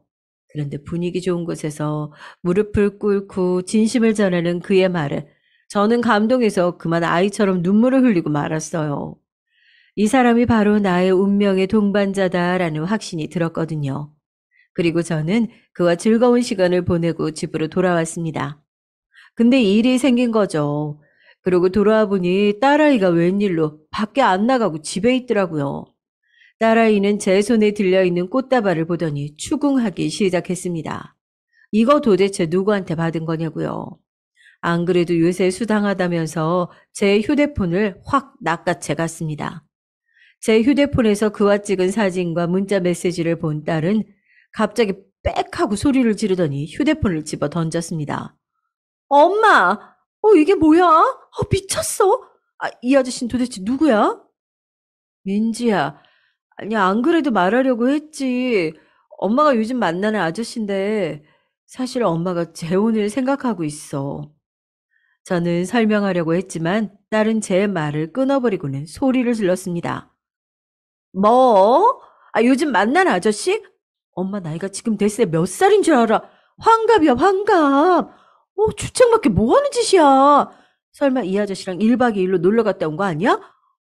더러워. 딸아이는 소름이 돋는다면서 몸을 움츠리고 두 손으로 팔을 문질렀습니다. 저는 딸의 격한 반응에 어떻게 해야 할지 몰라서 곤란했어요. 이게 그렇게까지 놀랄 일인가 제가 더 당황스러울 지경이었죠. 그런데 그때 딸이 갑자기 어디론가 전화를 하더라고요. 여보세요? 오빠, 엄마 미쳤어. 얼른 집으로 와봐. 엄마가 어떤 징그러운 아저씨랑 놀아나고 있다니까. 빨리 와, 끊어. 저는 딸아이를 진정시키려고 노력했어요.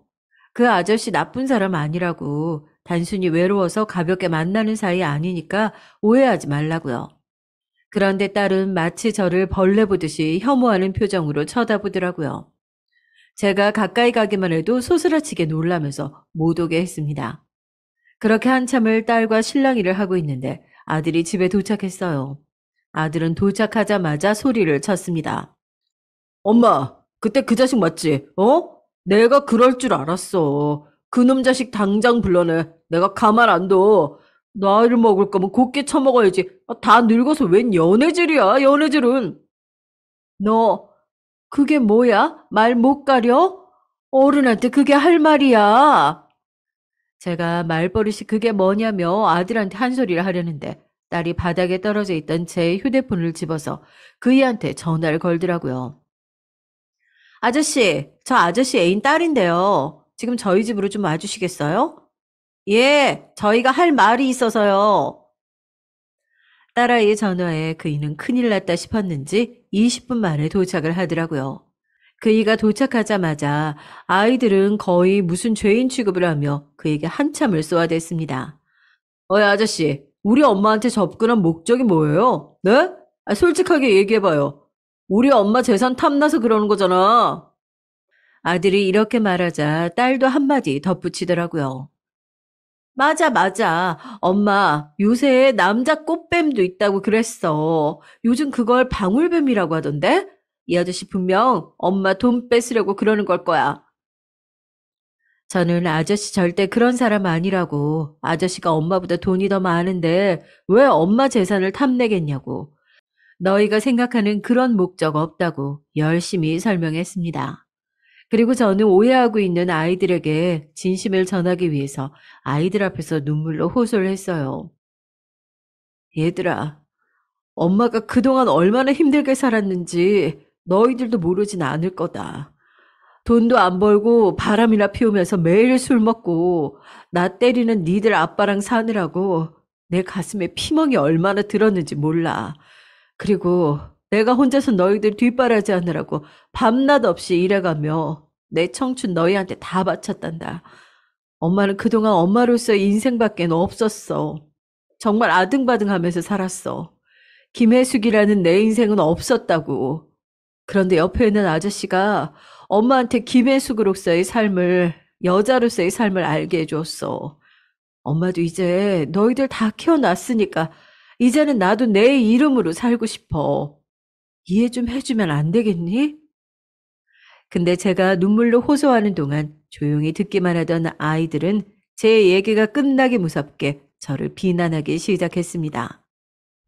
엄마 뭐? 엄마 이름으로 인생? 엄마, 가서 거울 좀 봐. 다 늙어서 무슨 주책이야. 엄마가 무슨 이팔 청춘인 줄 알아?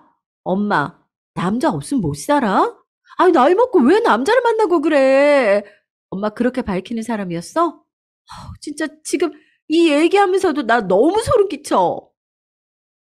딸아이가 마치 저를 문란한 사람인 것처럼 몰아가면서 원색적인 비난을 하더군요. 제가 해명하려고 하는 찰나 아들이 또 소리쳤습니다. 엄마, 그렇게 남자가 좋아? 어? 동네 창피해서 정말.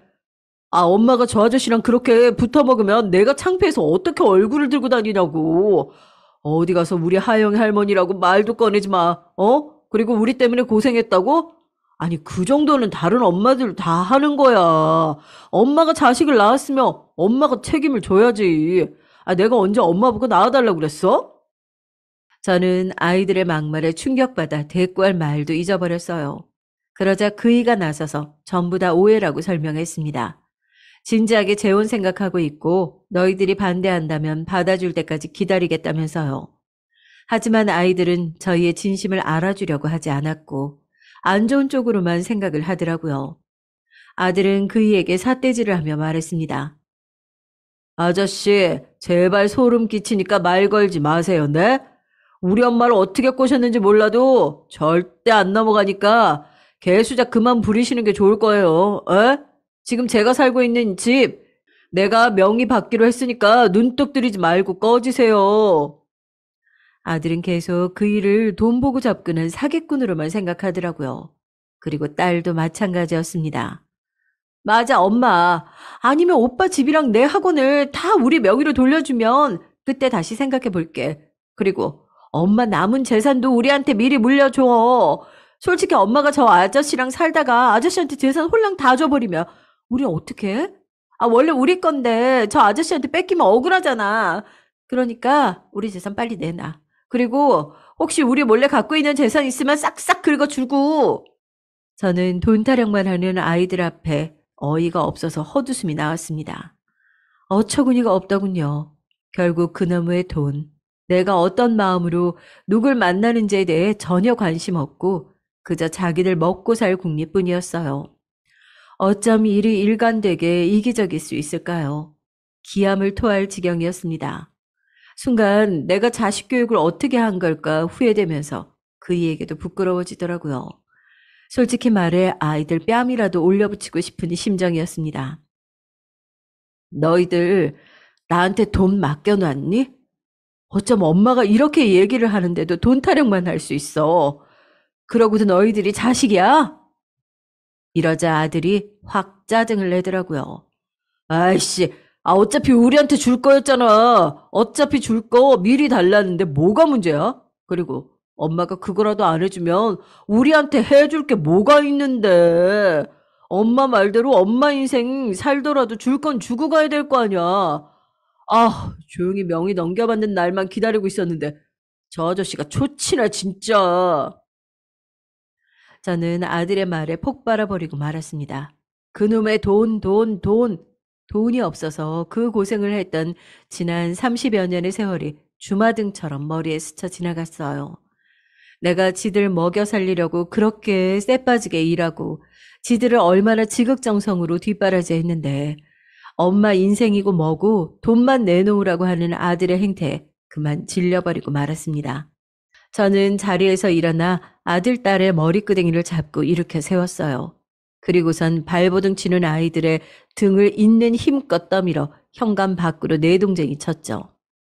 아이들은 엄마 뭐 하는 짓이냐라며 발악을 했죠. 저는 현관문을 쾅 닫으면서 아이들에게 소리쳤습니다.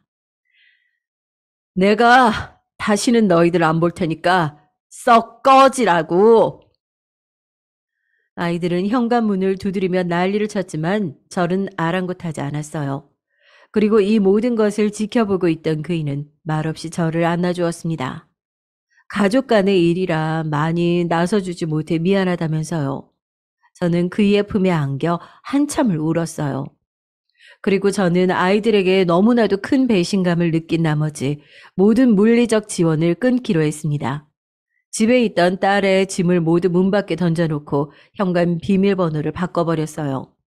그리고 아들이 살고 있는 집과 딸의 피아노 학원을 모두 부동산에 내놓았죠. 매물을 보러 온 손님들 때문에 그 사실을 알게 된 아들과 딸은 저에게 전화를 해서 막말을 일삼았습니다. 엄마, 그러고도 엄마가 잘 살 수 있을 것 같아? 자식 손주 길거리에 내앉으라는 거지 지금? 어? 아주 남자에게 정신 팔려가지고 머리가 확 돌아버린 거 아니야? 아니, 혹시 치매라도 걸린 거 아니야? 엄마, 학원 내놓으면 나보고 어쩌라는 거야? 엄마 내가 굶어 죽었으면 좋겠어? 진짜 너무한다, 너무해. 그깟 돈 아까워서 나한테 이러는 거야, 지금? 저는 아이들의 전화에 대답도 하지 않고 끊어버렸어요. 어린 나이도 아니고 둘 다 30대 성인인데 정신머리가 제대로 박힌 인간이라면 지들이 알아서 깨우치겠죠. 그이는 그래도 애들 살 집 한 칸에 있어야 되는 거 아니냐 했지만 저는 이미 독하게 마음먹은 상태였습니다. 여태까지 제가 아이들을 위해 희생한 거 생각하면 밤마다 우라통이 터져 잠을 잘 수가 없었어요. 내가 저런 것들도 자식이라고 내 한 몸 불살라가면서 키웠다니. 이제는 자식 없다고 생각하고 저만 생각하고 살 거라고 생각했습니다. 거머리처럼 피만 쪽쪽 빨아먹는 자식들은 없는 이만 못하니까요. 그 이후로 아이들은 툭하면 집에 찾아와 현관문을 부술 듯이 두드렸지만 저는 한 번도 문을 열어주지 않았어요. 그런데 제가 이렇게 강경하게 나오니까 이젠 저 자세로 깨갱되더라고요. 자기가 잘못했다느니 앞으로 잘하겠다느니 믿기지도 않는 말들을 쭉쭉 늘어놓는데 귀에 들어오지도 않았습니다. 그런데 이 모습을 지켜보던 그이 혼인신고를 했으니 남편으로 호칭을 바꿀게요. 남편이 자기가 아무래도 나서는 게 좋겠다며 조용히 아들과 딸을 만나보겠다고 했어요. 당신이? 내가 알아서 할 테니까 이제부터 나서지 마. 당신 충분히 힘들었잖아. 무거운 얼굴로 나간 남편은 무슨 말을 한 건지 아들과 딸을 불러놓고 단단히 단도리를 시킨 모양이었습니다. 갑자기 아들과 딸이 잠잠해지더니 연락을 싹 끊더라고요. 알고 보니 남편이 제가 너무 힘들어하는 것 같아 이런 식으로 법적 절차를 밟겠다며 엄포를 놓았다더군요. 앞으로 니들 엄마 앞에 나타나면 나도 가만히 있지 않을 거다. 지금까진 네 엄마 얼굴 봐서 봐주고 넘어갔지만 이젠 나도 봐주고 싶지가 않구나. 니들이 가지고 있는 빚, 배우자든 만나는 사람이든 조사해보니 다들 정확한 액수 모르는 것 같던데 최근에 친 사고는 더더욱 모르겠지. 특히 민지 넌 이미 사채까지 썼던데 남자친구분이 알고 계시는 건가? 알면 아마 그 집안에서도 난리가 나겠지. 결혼까지 생각하는 것 같던데. 아, 아저씨, 그것만 안 돼요. 정말 안 돼요. 잠시만요. 아니, 지금 이걸 다 어떻게 알아내신 거예요? 아, 불법 아니에요? 불법이고 아니고가 중요한 게 아니지. 니들 신세가 어떻게 될지 모르는데. 아저씨, 제발, 저희 그냥 아무 말 안 하고 있을게요. 아, 조용히 하고 있을게요. 말하지만 말아주세요. 그러면서 남편이 뒷조사한 사실을 조심스레 제게 알려주는데 참으로 충격적이었습니다. 아들이 딸이 그토록 돈돈거린 이유가 있었더라고요. 아들은 일단 저도 모르는 빚이 있었어요.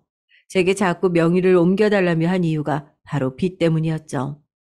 언제부턴지 모르겠지만 도박 중독으로 인해 상당한 빚을 안고 있었고 지금 그 때문에 몇 번 이혼 위기가 있었더라고요. 어쩐지 며느리가 제 전화는 받지 않는 거엔 이유가 있었더군요. 거기다 딸은 명품 쇼핑 중독이었습니다. 명품에 빠져 하나씩 사들이고 돈이 없으면 또 팔고 이런 식으로 하다가 급기야 빚까지 냈다고 하더라고요. 거기에 학원 관리는 하지 않아서 원생들도 이미 너무 빠져나간 후였고요. 이미 동네에 소문이 자자했는데 저만 몰랐던 사실이었습니다. 허탈하더라고요. 왜 제가 그 천치 같은 아이들에게 그토록 공을 들였던 걸까요? 근데 그 아이들이 4배 아파 낳은 자식이란 게 너무 속상했습니다. 일단 남편의 조언대로 그 후 전 혹시라도 아이들이 찾아오면 이웃집에 너무 피해를 주는 것 같아 그 집도 부동산에 곧 내놓게 됐어요. 그리고 모든 살림을 가지고 남편의 집에 들어가기로 했습니다. 아이들도 남편이 사는 곳은 모르니 찾아올 수는 없겠죠. 혹시나 어떤 방법으로 그 집마저 찾아낸다면 또다시 이사를 가면 그만이고요. 이대로 부모 자식 간의 연은 끊어버리기로 했어요. 그리고 한 달이 지났습니다. 나중에 알게 된 사실인데 아들은 살던 집이 나간 후 갈 곳이 없어 처갓집으로 들어가게 됐다고 해요. 저번에 보니 안 싸돈 어른 성격이 장난이 아니시던데 집도 절도 없이 쫓겨난 아들은 그 집에서 눈칫밥 좀 먹고 살겠죠. 어쩌면 이혼을 당할 수도 있고요. 아휴, 그리고 딸은 학원에 있던 피아노와 집기들을 옮겨놓을 곳이 없어서 전부 처분하고 친구 집에 얹혀 살며 그 돈으로 생활하고 있다고 하네요. 아마 조만간 그 돈도 떨어지면 다시 예전처럼 회사를 다니던지 하겠죠. 어쨌든 사채까지 썼으니까요. 남의 밑에서 일하는 거 싫다고 하도 투정 부려서 학원 차려줬는데 그놈의 돈 욕심으로 다시 남의 밑에서 고생하게 될 모습을 생각하니 참 그랬습니다. 그래도 친자식들인데 제가 너무한가요? 뭐 그렇게 생각하실 수도 있겠네요. 하지만 제가 살아온 인생을 직접 겪어보셨다면 저의 마음 충분히 이해하실 거라고 생각합니다. 저는 정말 제 인생을 갈아 넣어 최선을 다했고 이제 더 이상의 의무는 없다고 생각해요. 이제 성인인데 지들 인생 지들이 알아서 살아야죠. 그리고 현재 저는 남편의 집에서 행복한 신혼생활을 보내고 있습니다. 남편은 조촐하게라도 결혼식을 올리자고 했지만 나이 먹어서 망가진 몸매에 드레스 입기도 좀 민망하기도 하고 굳이 동네방네 자랑할 필요는 없을 것 같아서 그냥 이대로 같이 살기로 했어요. 확실히 젊을 때 결혼했던 것과는 다르게 나이 들어 새로 결혼을 해보니 산전수전 겪은 게 많아서 그런지 너그러운 마음으로 서로 싸우지 않고 잘 지내게 되는 것 같습니다. 물론 남편이 워낙 저에게 잘해주고 성품이 좋아서 그런 것도 있지만요. 그저 해지는 저녁에 오붓하게 손잡고 저녁 노을을 함께 바라볼 수 있는 사람, 같이 늙어가는 처지에 아플 땐 서로 힘이 되어주고 기쁠 땐 마주보고 웃을 수 있는 사람이 곁에 있다는 사실이 너무나도 행복합니다. 이렇게 행복하게 몇십 년 더 살다가 가능하다면 한날 한시에 눈을 감고 싶은 게 제 마지막 소망입니다. 하지만 그건 제 욕심이겠죠? 갈 때 내가 먼저 가더라도 아니면 남편을 먼저 보내더라도 마지막 순간을 함께 할 수 있다는 것에 저는 만족합니다. 아, 그리고 아이들에 대한 저의 결심은 아직 변하지 않았어요. 남편은 조금만 더 두고 보고 용서해 주라고 하지만 저는 제 인생이 불쌍해서라도 그렇게 쉽게 용서할 수가 없을 것 같네요. 언젠가 아이들도 제 나이가 되면 그제서라도 제 마음을 이해할 수 있을까요? 만약 그렇게 된다면 그때는 용서할 수 있을지도요. 하지만 지금은 그저 제 인생에서 가장 행복한 이 시간을 충분히 즐기고 싶습니다. 이제 제가 왜 자식 농사를 망쳤다고 했는지 아시겠죠? 그저 할 수 있는 거 최대한 다 해주고 열심히만 키우면 되는 줄 알았는데 그게 아니더라고요. 사람이 무엇보다 인성이 가장 중요한 건데 저희 아이들은 그런 면에서 아주 글러먹은 거겠죠. 제가 아이들을 키우면서 뭘 잘못했길래 아이들이 저렇게 됐나 정말 알 수가 없었습니다. 저처럼 아이를 키워보신 여러분들의 생각이 궁금해요. 제가 자식을 버린 나쁜 엄마인가요? 욕을 먹어 마땅한가요? 아니면 황혼을 찾아온 사랑과 함께 제 삶을 되찾은 저를 응원해 주시겠나요? 저를 나쁜 엄마라고 욕하셔도 겸허히 받아들이겠습니다. 제가 한 선택이니까요. 그럼 여러분들도 인생의 중요한 순간에 항상 현명한 선택을 하시기 바라며 이야기를 마치도록 하겠습니다. 행복한 하루 되세요.